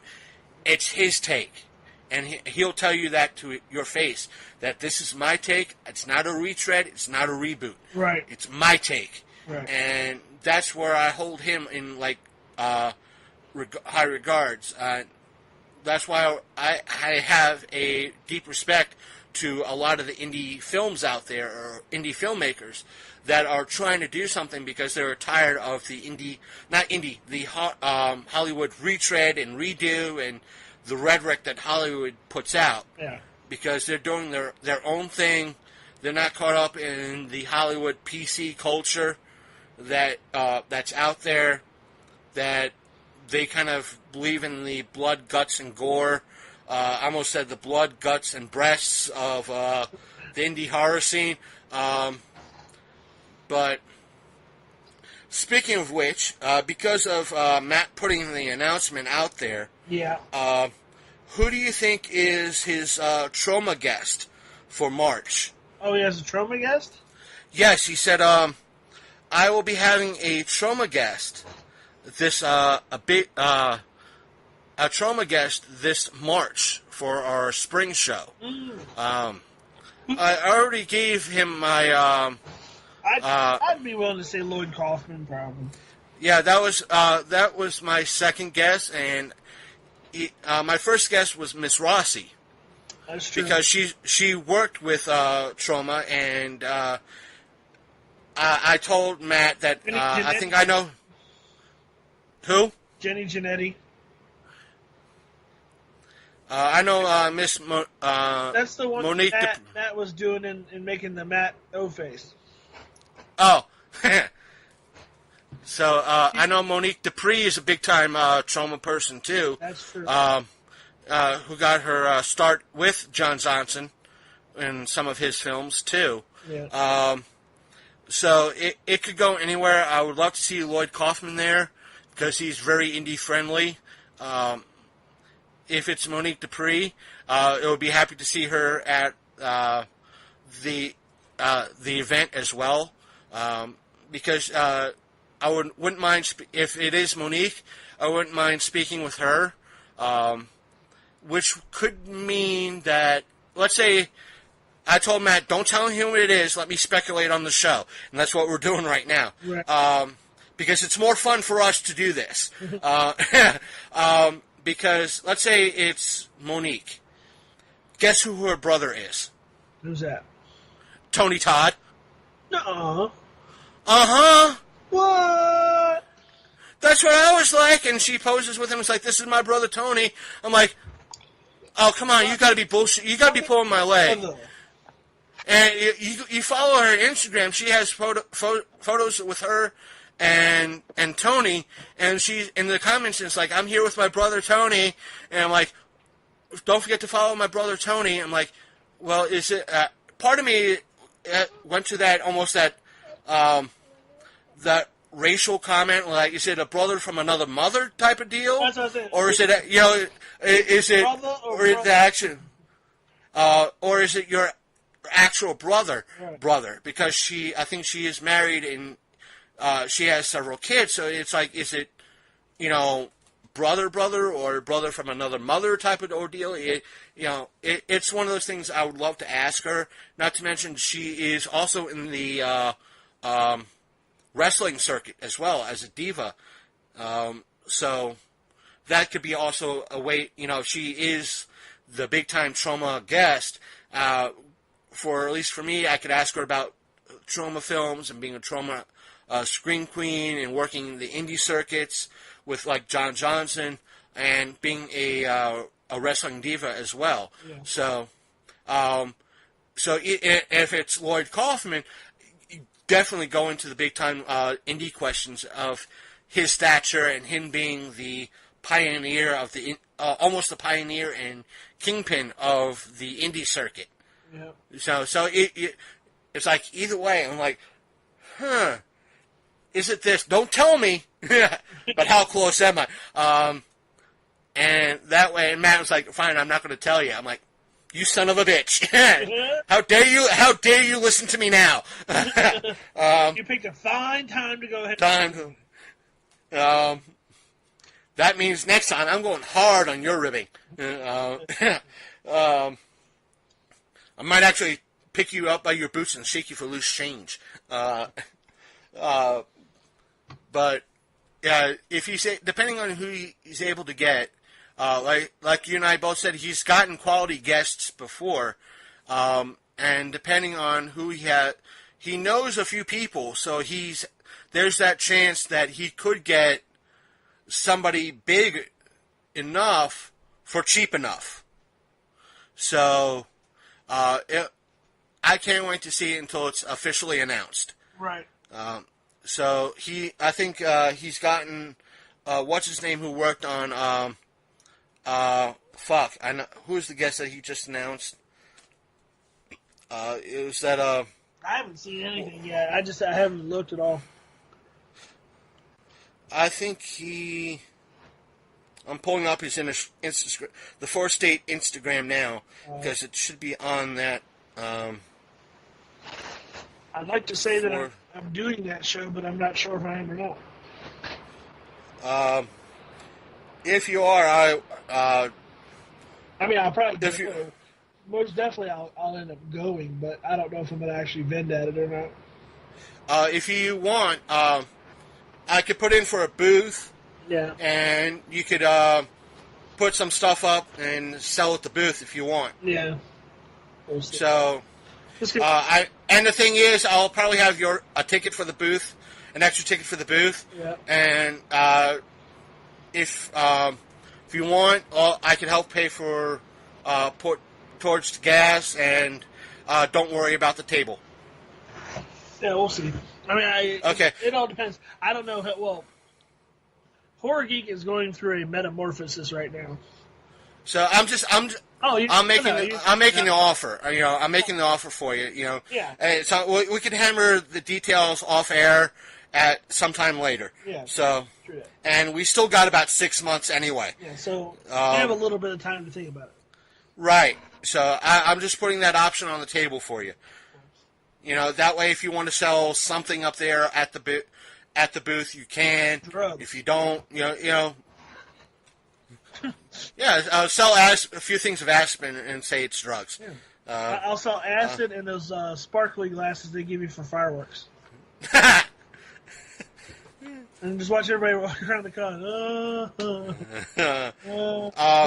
The first guest that Matt has announced for the spring show is Ricky Stone, a.k.a. Gurr from the hit Nick cartoon Invader Zine. I did see that. That's cool. And I think Nick was at AwesomeCon a few years ago, or Philadelphia, something like that. I'd like to see him get Kane Hodder or something like that, too, because from what I hear, and this is just speculation, but from what I hear, he doesn't charge much. Because he makes money off the fans, like, with the autographs and all that stuff. And apparently, like, he just likes doing the cons. Something I heard, like, again, this is just speculation. I heard that as long as you put him up in a hotel and give him a table, he's fine. Let's see. And to kind of briefly cover it and kind of move on to some more geeky stuff, apparently there was a lot of issues with McDonald's this past weekend. Oh my! In regards to the return of Szechuan sauce, and I guess we could also, while we're talking about this, we could also talk a little bit of Rick and Morty, because season 3 just went off, finalized, and I think you did the same thing I was doing, was watching it on YouTube. Yep. Where apparently a lot of some people are mad. A lot of more, I would say 8 out of 10 are mad at McDonald's for putting out such a limited run of the sauce. It literally, like, it was the Rickest Rick move you could Rick. Right. That's what a lot of people were saying. It was the ultimate Rick move by that some fans were like, oh, dear God, they pulled a Rick move. That's awesome. But that was like the 2 fans who were like, oh, my God, they pulled a Rick move. That was awesome. Was it like, and everybody else was like, you motherfucking fucking fucks, like 20, because 25 stores got it, and and they only got 20 packets. Yeah, and I think Sasha was saying that how many of those packets were snatched up by the employees, and how many of the rest were actually handed out. Has anybody checked eBay? I haven't yet. Oh, I'm on it right now. I want to see if packets of Szechuan sauce are on eBay. I bet you they are. Oh, I want to bet. All right. Oh my God, it's like right there. Szechuan sauce. All right, let's see, sold. Done. Holy shit. Let me guess, $300. Higher. $500? $500. Wow. Rick and Morty McDonald's Szechuan dipping sauce, 1 ounce pack exclusive, very rare, $499.99. Wow. And that's probably not without shipping and all that. Oh no, the shipping's free. Oh no, Free. Sorry, they charge $3.48 shipping. Wow. So in essence, with shipping, $502 and change. Yeah. Wow. For that, I could get a scalped NES Classic and a scalped Super NES Classic. Yeah, and still have money left over. That's some bullshit too. I wonder why the use by date is like so short though. It says used by 11/26/17. Probably because they probably had that source on hand since it initially came out 20 years ago. Right. And it's now just about to expire. Somebody was being a dick, and they sold a photo of a packet for 99 cents. That's why you have to ask questions on eBay, folks. It's true. Also, because we kind of mentioned her in passing, are you having I think I read somewhere that you're having a little chat with the Princess of Darkness herself? Yeah, well, I can't really promote it in time because it's this Friday, and this won't drop till, Monday? So, but you can check it out afterwards. Right. I'll be having a little Skype chat with the Princess a la Darkness on Friday. We're doing horror in 4 colors, which we're doing basically talking about horror in comic books. I think she wants to talk mainly about like the older stuff, like the creepy, eerie, the pre-code stuff, the stuff I like. So I'm pretty excited about that. And not to mention, you'll probably be talking about other stuff too. So I don't. So when I talk to her, we tend to talk for like forever. Like if I get into a conversation with her on Facebook, it usually ends up being like an hour or two. So there's that. And what do you think about the last episode of, or I should say, not just this last episode of Rick and Morty, but season 3 as a whole? Season 3 as a whole, I think they're going in a really good direction with the show. Like, I think they've really settled into what the characters are, and I like the aspect that they're kind of like they kind of have like the evil Morty maybe around their corner, and like the whole thing with the clone of his daughter and everything was hilarious. What some fans are, even though they've came out and said the season finale was the season finale, right? Because a lot of hints have said that, a lot of theories have come out and said that this is not the season finale. There's probably hints and everything else saying that there might be a Christmas episode or an official season finale later on this year. Yeah. But then again, the folks at Rick and Morty have been known to be a fun bunch of assholes. Right. And a bunch of assholes that both the fun type of assholes and the dickish assholes at the same time. Dan is not going to turn down money. If people request it enough, or if it's that big of a deal, he'll make something. Right, but the thing is, what I'm referring to, folks, is that there are folks like me and Big Candy that are, as we've stated before, we're cord cutters, meaning that we don't have cable or satellite service. Yep. So therefore, we rely on Hulu, YouTube, and Netflix, or if not Amazon Prime. And we watched season 3 as a bootleg through YouTube. Yep. And what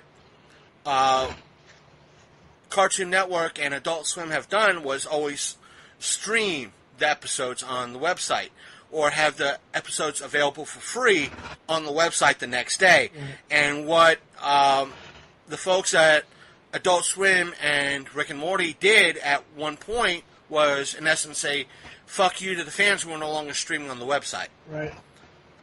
They pretty much trolled the fans. But then again, the episodes were kind of quasi-available the next day on YouTube.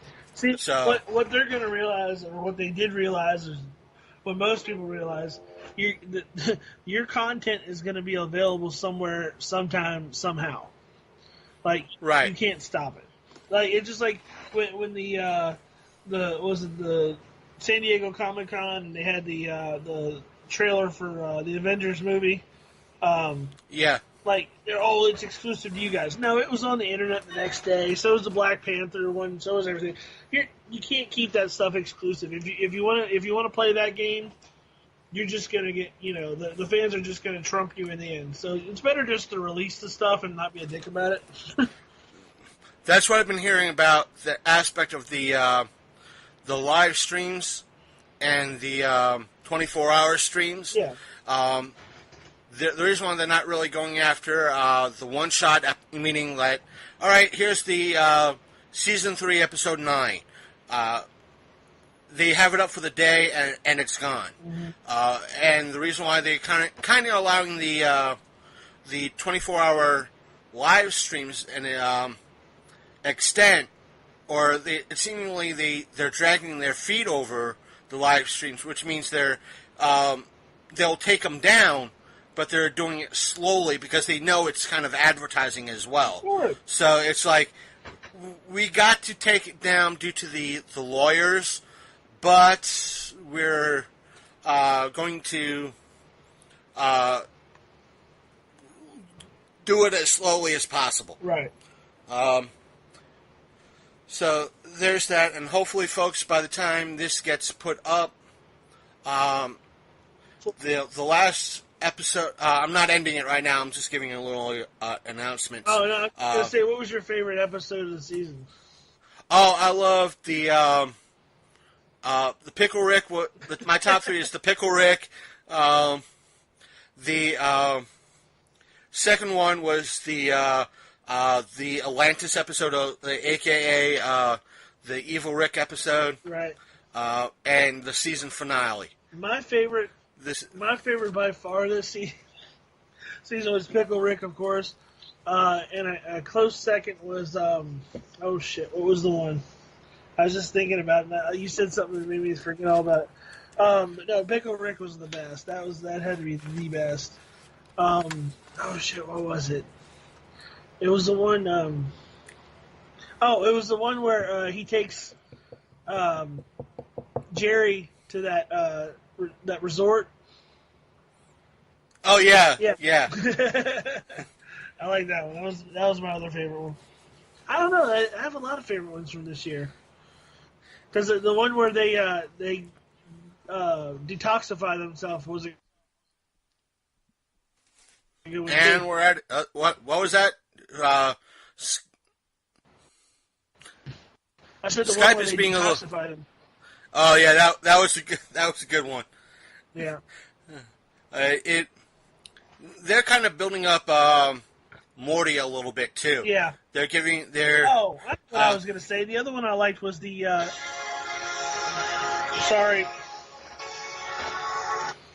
Was the one with. What is it? The superheroes. Oh, I know the one you're talking about. Yeah. I can't put my finger on it, but I know the one that you're talking about. Yeah. And that one was hilarious. That was the one where he gets drunk and does all their work for them in like 30 minutes, and does like a Saw thing, like a hack. And I think everything pays out as a nod to like a thank you, Noob, for being there and giving me shout outs, and it's all the aspect of. I don't know. And Morty's like, it's going to be me, and it turns out, twist, Noob, and he's like, don't you dare talk to me. Who's the better character, Noob or Mr. Poopy Butthole?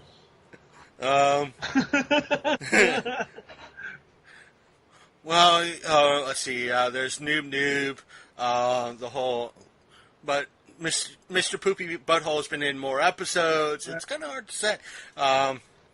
Let's see. There was something Rick and Morty I wanted. Oh my god! How about the one where Morty gets to go on an adventure? That was another one that was great.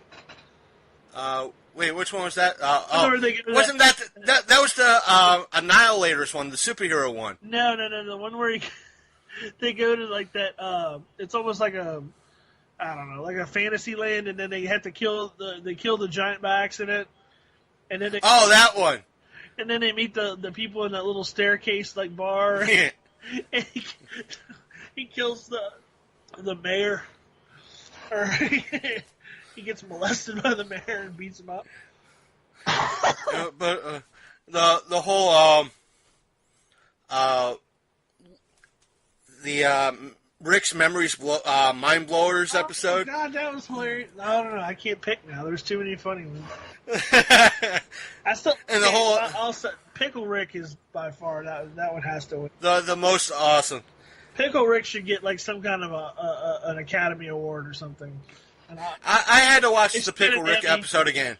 It should get an Emmy. I had to watch that one like twice because, meaning I had to find it a second time because at the end credits was like, special guest voice Danny Trejo. I went, Danny Trejo was in this? The hell? So it was like I had to watch it twice, and it's like, not to mention Danny Trejo has that commercial out for I forgot what it was, but he's like an indie brewer, indie beer brewer. Have you seen that commercial with him? Yes. It's a bad commercial, but it's like, no, when you take an indie brew from Danny Trejo, you take an indie brew from Danny Trejo. Why? Because you know it's going to be filled with turpentine, gasoline, and kerosene, and you will drink it like a man. Why? Because you want to prove your manhood to Danny Trejo. Oh my God! I saw a commercial. See, I don't see a lot of commercials, but I was watching. What was it? Yeah, I watched. They had a football preview on Amazon Prime. So I was watching a football game. They ran this Bud Light commercial, and the guy was fantasizing about always having the Bud Light vendor at the house with him. Oh, I've seen that. Like, I've seen that one. I go Bud, and he's at the funeral. Like, maybe this wasn't a good idea. No. High school Bud. High school Bud. I think that was funny. Oh my God! So, pulls up the quote. How was your your chili cook-off? It was okay. It was a local chili cook-off, which means again it was put out by Martinsburg, so I was surprised that the crack levels in the chili were very low. And I say that with all sincerity because was there any standouts? Anything good? Were they all trying to burn your lips off, or was there actually good chili? None of it was burn your lips off type of style, but I think personally they had it in a new location, but I think there are a lot of vendors, a lot of people that would normally have done it, not there this year, because they've had room for more vendors, but one of the many problems that mainstream Martinsburg has done is not one, they don't advertise shit properly. Yeah, I saw one sign, that was it. Yeah, there's that one sign, and that's it, which you can only read by one angle. They'll tell you, we have posters all over town. Yeah, and you have to be walking downtown to see them, and they don't understand that. People from Martinsburg didn't even know what was going on. Right, there might have been about 300 people show up, if not 500 total, but there should have been more. There should have been more vendors, and from what I've spoken to quite a few of the businesses downtown that have reluctantly are members of mainstream Martinsburg, because from what I gather, they operate almost at mob-level tendencies, and here I am running a podcast with mob-level themes, but it's tongue-in-cheek, meaning that if I were to open up a business in the downtown Martinsburg area, they would from what I've heard, they will continue to bug the living fuck out of you until you sign up to be a member of downtown Martinsburg. And the fact that even though you could get the permits for and the licenses to be a business and operate downtown, but they will, from what I've heard in some again, for a disclaimer, heard in some circles, that they will kind of quasi say if you want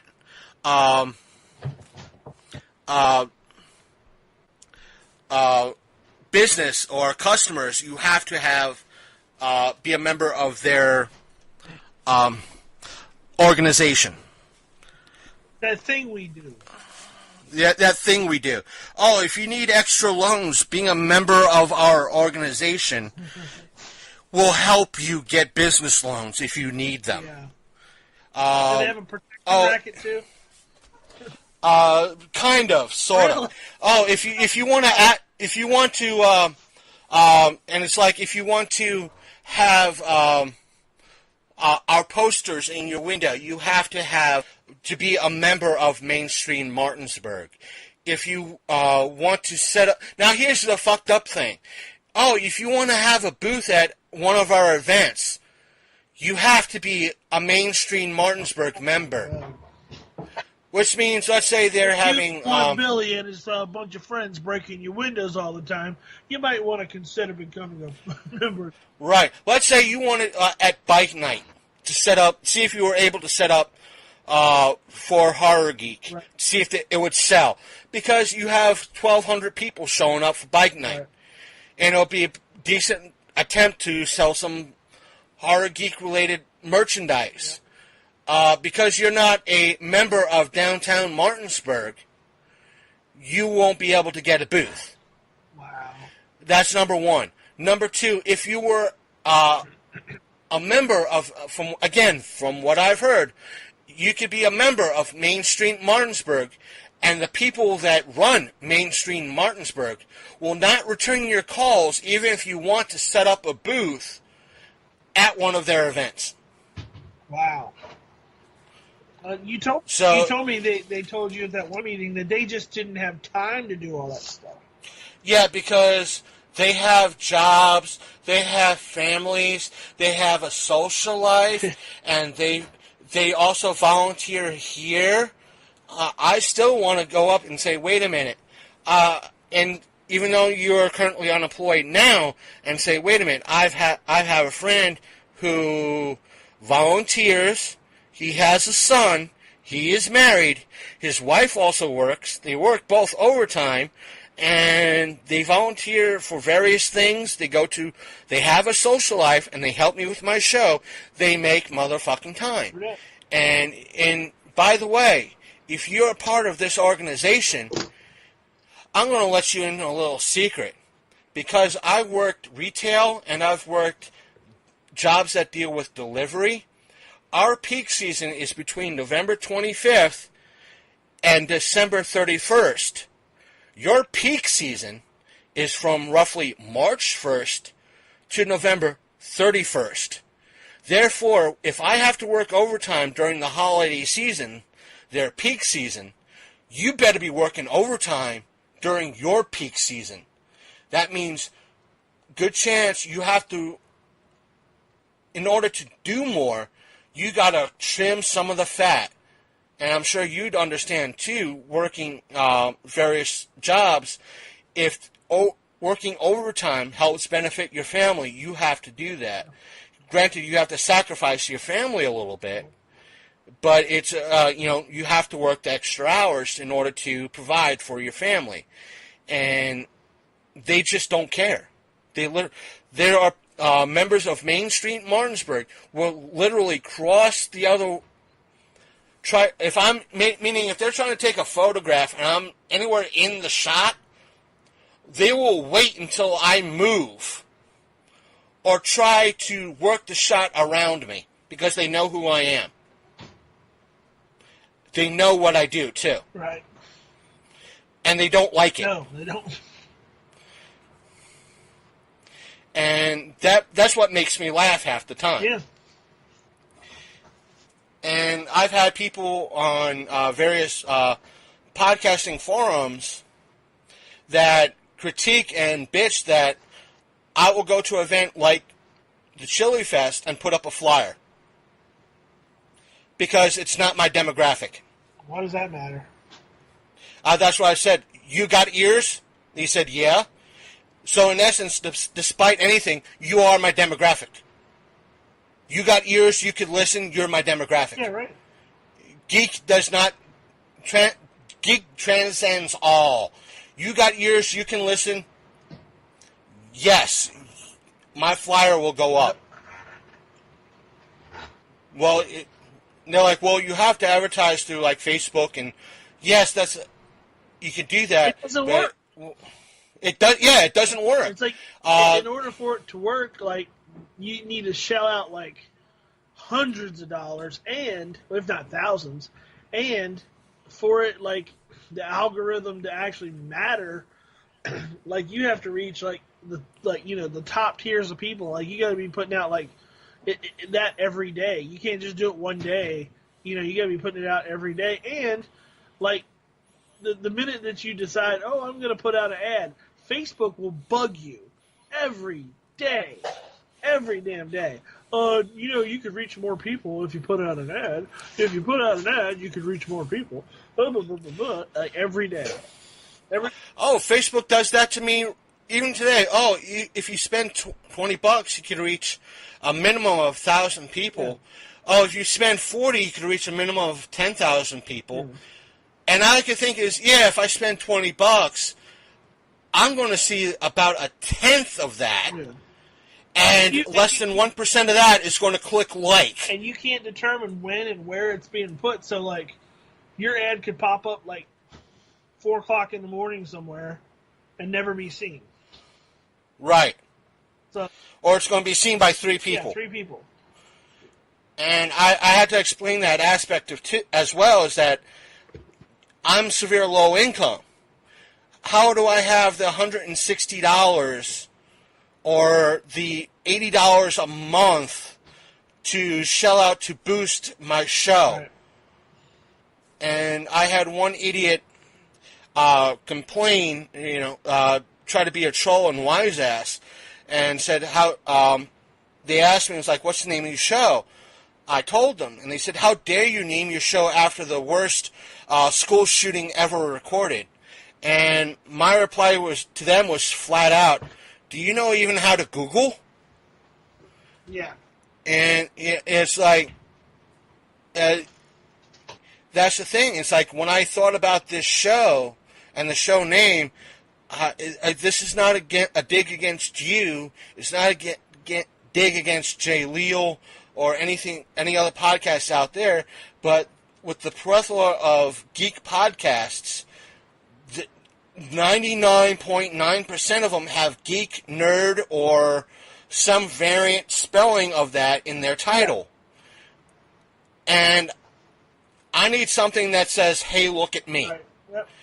And if you're dumb enough and your first thought is mass school shooting without clicking any link to find out what I'm about or doing a damn Google or Bing search, you are an idiot. And that was like, what, 1994? Columbine was like 2000. 99, 2000. No way, it wasn't that. Was it 2000? Yeah, it was like 99, 2000. That was in the 90s, man. That had to be in the 90s. Not 90. I was living in Inwood at the time, so it was either 99, 2000. Hold on. I'm going to look it up. Looking it up now. Columbine.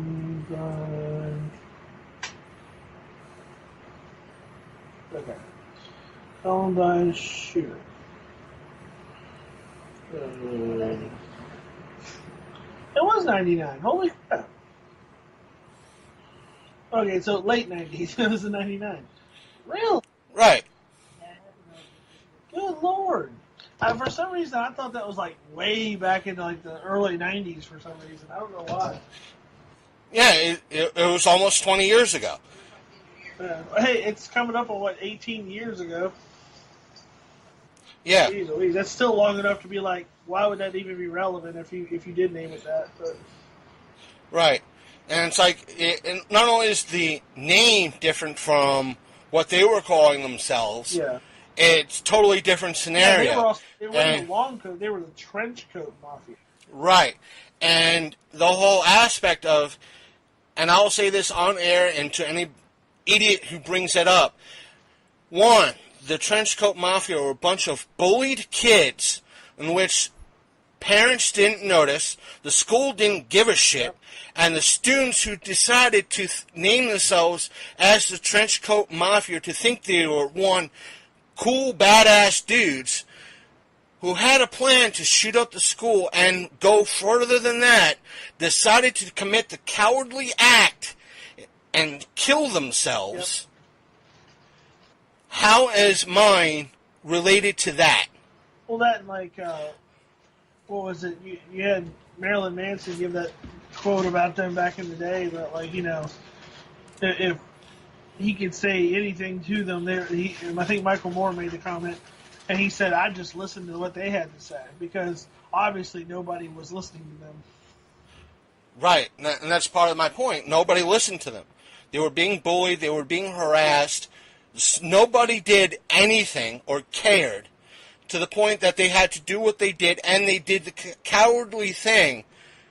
Instead of taking the aspect of turning themselves in or saying, hey, enough is enough, I'll turn ourselves in, they committed suicide. Well, they had planned to do that all along. They just wanted to take... Right. That was probably the ultimate end game. That's all that was. But that's beside the point. Yeah. So, since I know we could take this a little bit longer, we're getting into dark territory. So, it's been a dark week, folks, about this. So I'm going to kind of end this. I'll sew everything together when it's time to drop the episode.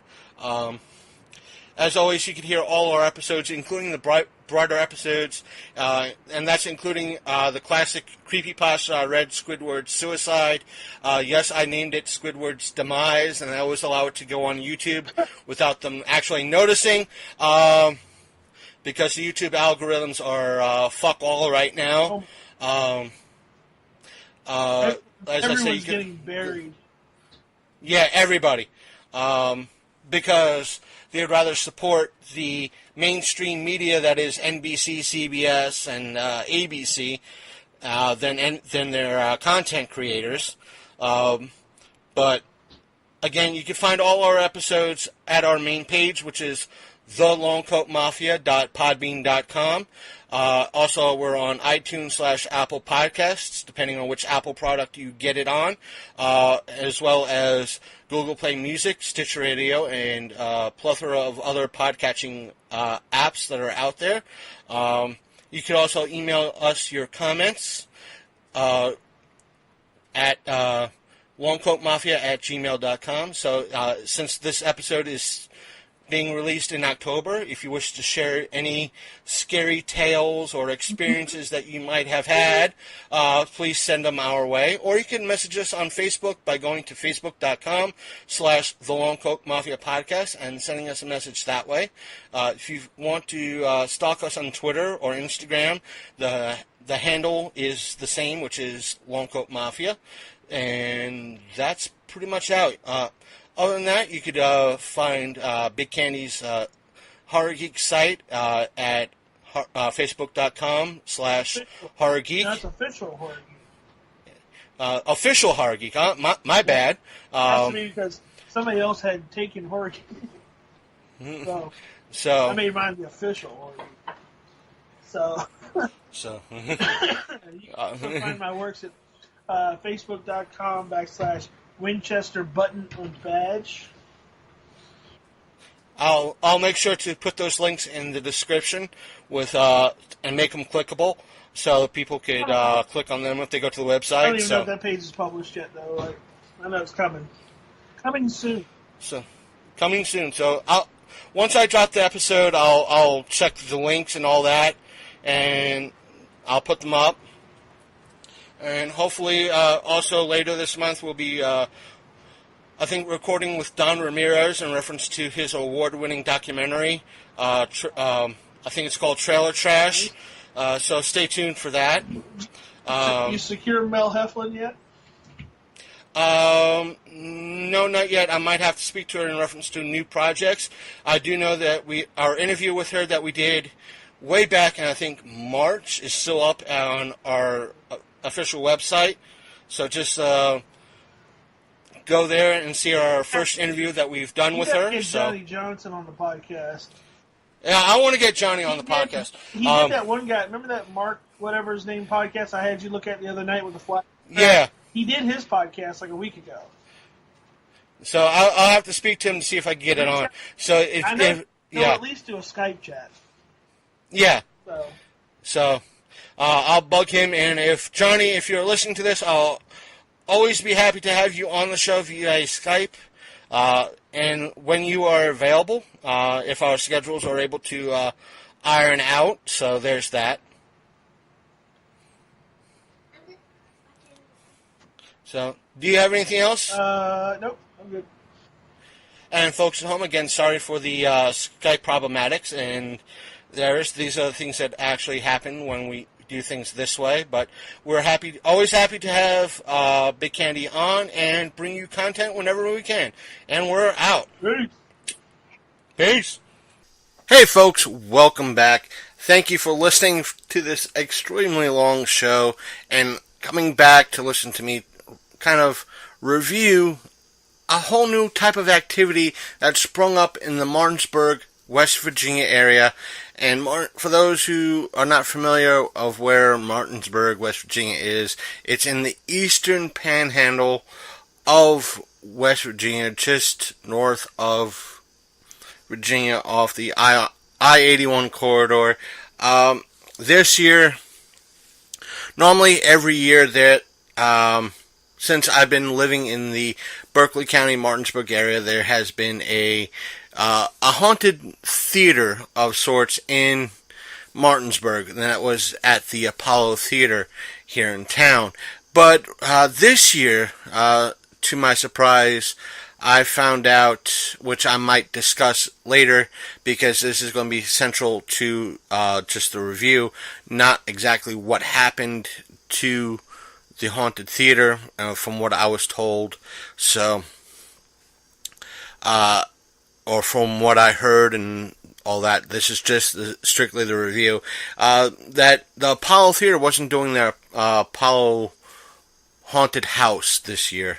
But as soon as I found that out, I saw a brand new Halloween type activity spring up in its spot in a different location, maybe 2 blocks away. And that is, the business is called Z Combat, and they decided a brand new, unique style on the haunted house genre, and that is a type of Call of Duty zombie / Left 4 Dead type ordeal, and that is zombie combat. You're in a zombie apocalypse. The Z virus has dropped, and you get to kill zombies. In essence, people dressed up as zombies. It's a laser tag type of ordeal. The price is $15, which is about average for most haunted houses. It might be high on the high end average. The overall time between starting the event to leaving the event, or turning in your weapon and leaving, is about between, depending on how fast you do it, between about 8 minutes to 15 minutes. Which, again, depending on the size, if it's a small haunted house, it's about average. I will say this, for what they had and the size that it was very, very, very well done. Out of a 10 scale, it's not a 10, but it's a very strong 8 out of 10. Even though I gave personally it 5 stars as a Facebook review, and it's definitely worth the 5 stars on Facebook. But overall, out of a 10 scale, I'm going to say very strong 8 out of 10, which is very good. They did a lot of good work. Putting in it, there was a lot of thought, a lot of feel to it. It was strictly one level due to the fact, let me kind of mix in some of the bad in with what there was good. I spoke to one of the people that ran it, and one of the things I asked is because I went in, it was just me and one other person. It seemed, because it was just 2 people, and a lot of the groups tend to vary between 2 people to maybe about 5 to 8 people, that it's kind of hard to say if there was a difference between, meaning if there was 2 people going through, that there was only enough zombies present for 2 people, versus if 6 people went through, where there will be more zombies so everybody could have a decent experience. The person I spoke to didn't really answer this question, so I'm not knocking that. So I will say this, if you go with 2 people or 6 people, your experience may vary, because I do not know this information, and the way things seem to be, that there is that sliding scale where there will be less zombies present or appear through volunteers and so forth and so on, if there's less in your group, as there would be probably more zombies for more in the group. The paths were, if you've seen our photos on our Facebook page and our Instagram, you will know that I am not the skinniest of fellows. I do not deny the fact that I'm a fat bastard. The person I went is about this, though a little bit taller, also a little bit wider, and both of us seemingly had enough elbow room to comfortably go through the snugger corridors. For the exception of where you pick up and drop off your weapon, those were the 2 darkest spots. Other than that, it was, yes, dimly lit, but wasn't overly pitch black. The weapons that you do get are, since I never had a airsoft gun, I am willing to say they are airsoft replicas modified for laser tag, and they are CO2 powered. And I'm going to say this, the one that I had seemed to have some sort of glitch. I don't know if it was an user error glitch, or the fact that in the aspect of CO2, because I used to have way many years ago a CO2 BB gun, and with CO2 cartridges, I guess depending on the device, that CO2 cartridge could last the designated time, the designated frame, meaning if there's 10 shots supposed to come out of that cartridge, for example, sometimes you'll get 5, sometimes you'll get 6, sometimes you'll get, but for the most part, you'll get all 10.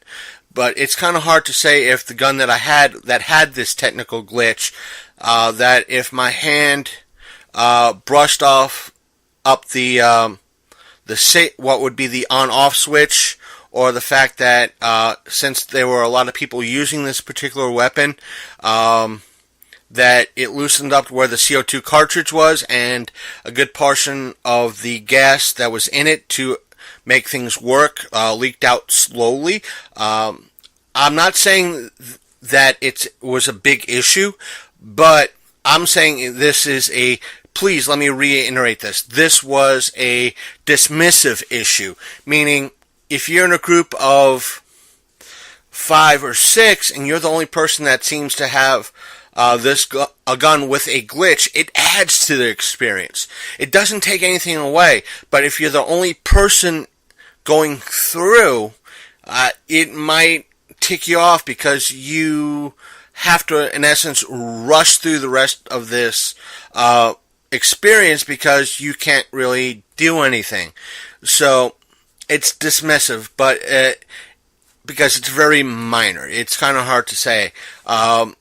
Again, it being when you pick up your gun and drop it off, it's kind of hard to see a lot of the things. They do, for those of you out there who ask, well, don't they test it before you go into the main part of the area? Yes, yes you do. But that doesn't stop the fact if there's a slow leak or a somewhat of a fast leak that you're able to get 3 or 4 shots off right away, but sometime during the experience your gun goes belly up. So it's just a very dismissive experience that in a group of 4 or 5 or 6 people, it's very dismissive, and it can actually add to the experience, meaning that, oh my god, this person might have ran out of ammo or has issues, you have to cover for this person.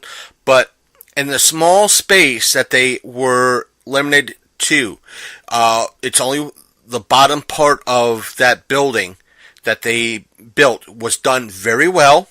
The open sections, like I think they had a graveyard section, they had some other sections that were a little bit bigger, but let's say the scenic sections, like there was like a graveyard, one was a field, what looked like a mock field, and another one looked like a city or town street with a wrecked car in the center of the road.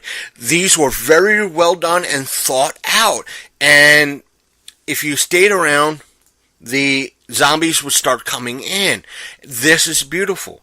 And what they did in reference to the laser tag aspect is that, yes, they were headshots only, and once the receivers for the laser tag unit that the zombies wore went off, it gave you a few seconds. So if you just diddly around, the quote unquote zombies would respawn.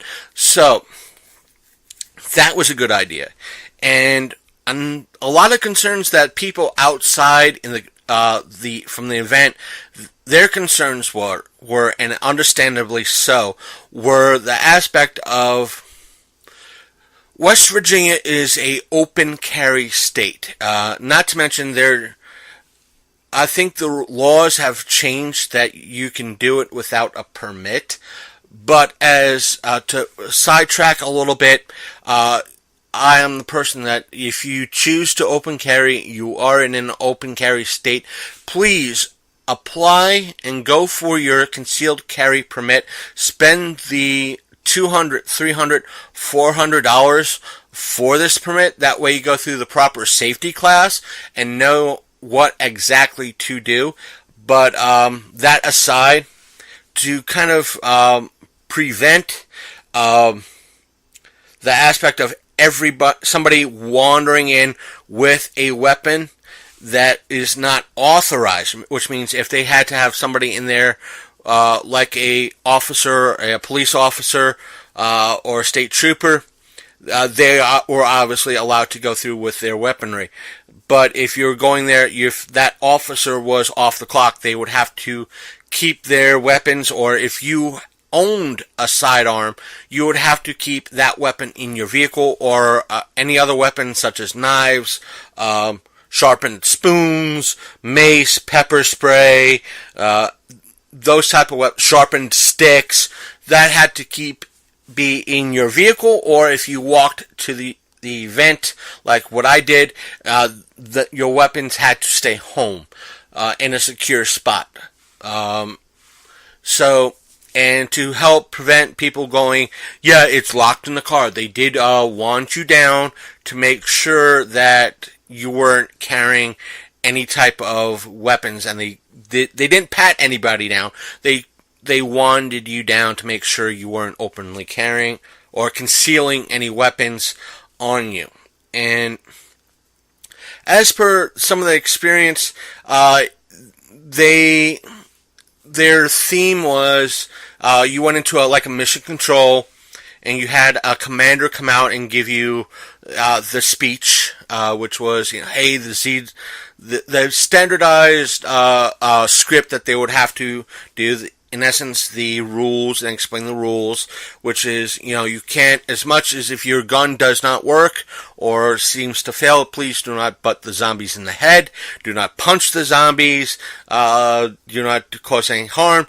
Please, if there's any injury, if you trip, fall, or something happens to you, and you are injured, or somebody in your party gets injured, please, let it be known that your partner or somebody in your group fell down and they're injured, and we will pretty much pause everything and come in and extract. They use the aspect of extraction, and they kind of to keep up the theme, which is very nice and very well done and thought out. I personally had to quote a little bit of a line from Aliens, is the whole aspect of, how do I get out of this chicken shit outfit, which pretty much caused the guys to almost break character and laugh. But next up, you go to the armory, and they let you know that, hey, 2 people's coming through. Make way for this team. So it was very, very well done. Very aspect. The main issue I had, besides the gun issue, which again is dismissive, the secondary dismissive issue is that it was seemingly small. I say that in a positive way, but again, let me reiterate, they used their space very, very well. Everything was done very, very well. And the decoration and everything else was done very, very well. Is that they were limited to that first floor. The main reason, from what I was told, they couldn't go up to the second floor is because the second floor didn't really have any emergency exits. Therefore, it was a safety issue due to the fire marshal saying, due to, no real easy in and out for emergency, just in case there's a fire or what have you, please limit it to the first floor, and I can understand that. What else did she tell me? Let's see here. They are planning, despite the fact that other limitations, they're looking to get something. Hopefully if they don't, hopefully if things go well and they, let me put it like this: if things don't go well and they can't find another place, having that good rapport with the current location, hopefully they'll go back to it. But I agree with them. It's like they're trying to look for a permanent venue, and hopefully it is tough in town, that they can't. It's hard to find a decent location that is a decent size.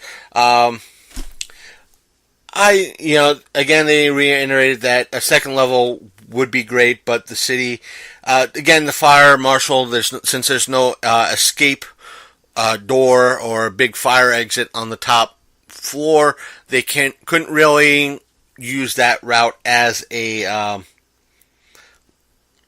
parted benefit. But like I said, the only flaws is that it was one level, which made it seem short, and the little glitch with the gun, which could have been user error, combination user error, which means everything could, one of that, as I told her, it could have been, and I was thinking about it, is that things could be, they could be charged all night long, just that a lot of rattle and everything else could have loosened everything up, so it could be a combination. It's just small time, very dismissive. Again, 8 out of 10. I do recommend the experience. It's fun. It's interesting. And it's a great concept. I hope they come back again next year. When me and my buddy left, there was somewhat of a line when we were going in, and there was somewhat of a line when we got out, and that line remained steady until we left, and there were more cars coming in. So again, it's $15, but if you pay, that's $15 cash. Let me reiterate that. That's $15 cash. If you pay with like a debit card or a credit card, because they're only using that aspect for a month, I think they're kind of forced to include a fee with that service. It's, I think, $1.50 to $2 and change. So you're looking about anywhere between, I think she said it was like $17.35. That's with the fee if you're paying with a card. So it was done very well. You do have to sign a standard waiver, and this waiver is pretty much saying that you're walking into an environment that's going to have strobe lights, that will have aspects that's going to be a kind of a jump scare, and it's again standard legally saying, hey, you acknowledge you're going to an event. If you have a heart condition, you do not hold us liable. You're going in here under your own free will. If you suffer from seizures or epileptic fits, you understand you're going in here into this event that's going to have strobe lights. So there's that. And the second part of that waiver was the fact that we might be taking your picture. So we're going to, and with that photo, we might be using it as a sort of advertisement, as look at these people having a good time. So that's standard practice, standard legalese. Just sign if they explain it, they're willing to explain it. I do recommend, if you want to read it, you're more than welcome to read it. It's just standard legalese saying you acknowledge what's going to go on. Other than that, the zombies don't really touch you. Like most haunted houses, they don't touch you. They're slow moving. So it was a lot of fun. It's something that I will do again. I got invited back to do it again. And I'm willing to do it again. I'm willing to go back and see if I could get a group of 3 or 4 people to come with me and do it, to see if there's more zombies, to see if I'm able to pick up a gun that doesn't have a user error issue, or it doesn't have that little bit of a technical glitch.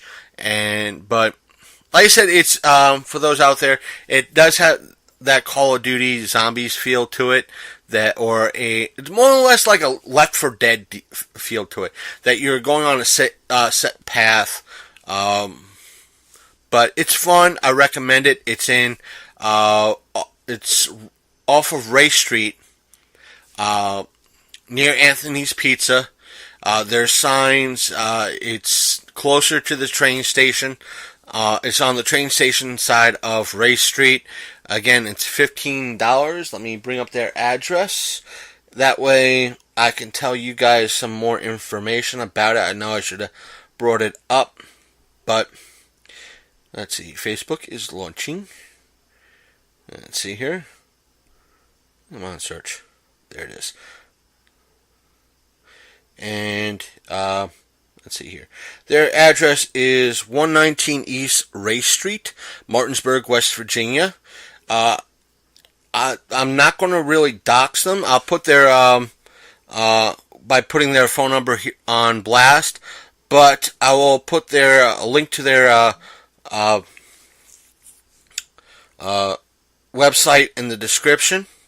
So there's that. And also, one last thing before I go, because this has gone on long enough, is that next week we will drop our quasi panel discussion that we had with Don Ramirez and his sisters in reference to Trailer Trash, a film journal. So there's that. I'd have to edit that a little bit. There's a little bit of sound boosting I need to do because of our location. So there's that, and it'll be kind of a special thing for that week. I'll explain in the intro for that particular episode. Take care, guys. This time I'm officially out. Again, if you want to leave a question, comment, or smart remark, please do so in the, not the description. Well, our main site does offer comments, so you could do it there. And our main site is thelongcoatmafia.podbean.com. Or you can leave us a message on our Facebook page, which is facebook.com/thelongcoatmafia podcast. Or you can shoot us an email at longcoatmafia@gmail.com. As always, we are on iTunes /Apple Podcasts, as well as Google Play Music. Not to mention, you can also send us a tweet or a message on Twitter by using our handle, which is at longcoatmafia. Plus, you could stalk us on Instagram as well. Our handle there as well is longcoatmafia. So, again, take care, folks. I'm out. See you next week, and that will be a very interesting show. Again, that might be funky audio too, but still, it's still going to be a strong, interesting episode. Stay tuned. I'm out. Peace! See you next time on the Long Coat Mafia.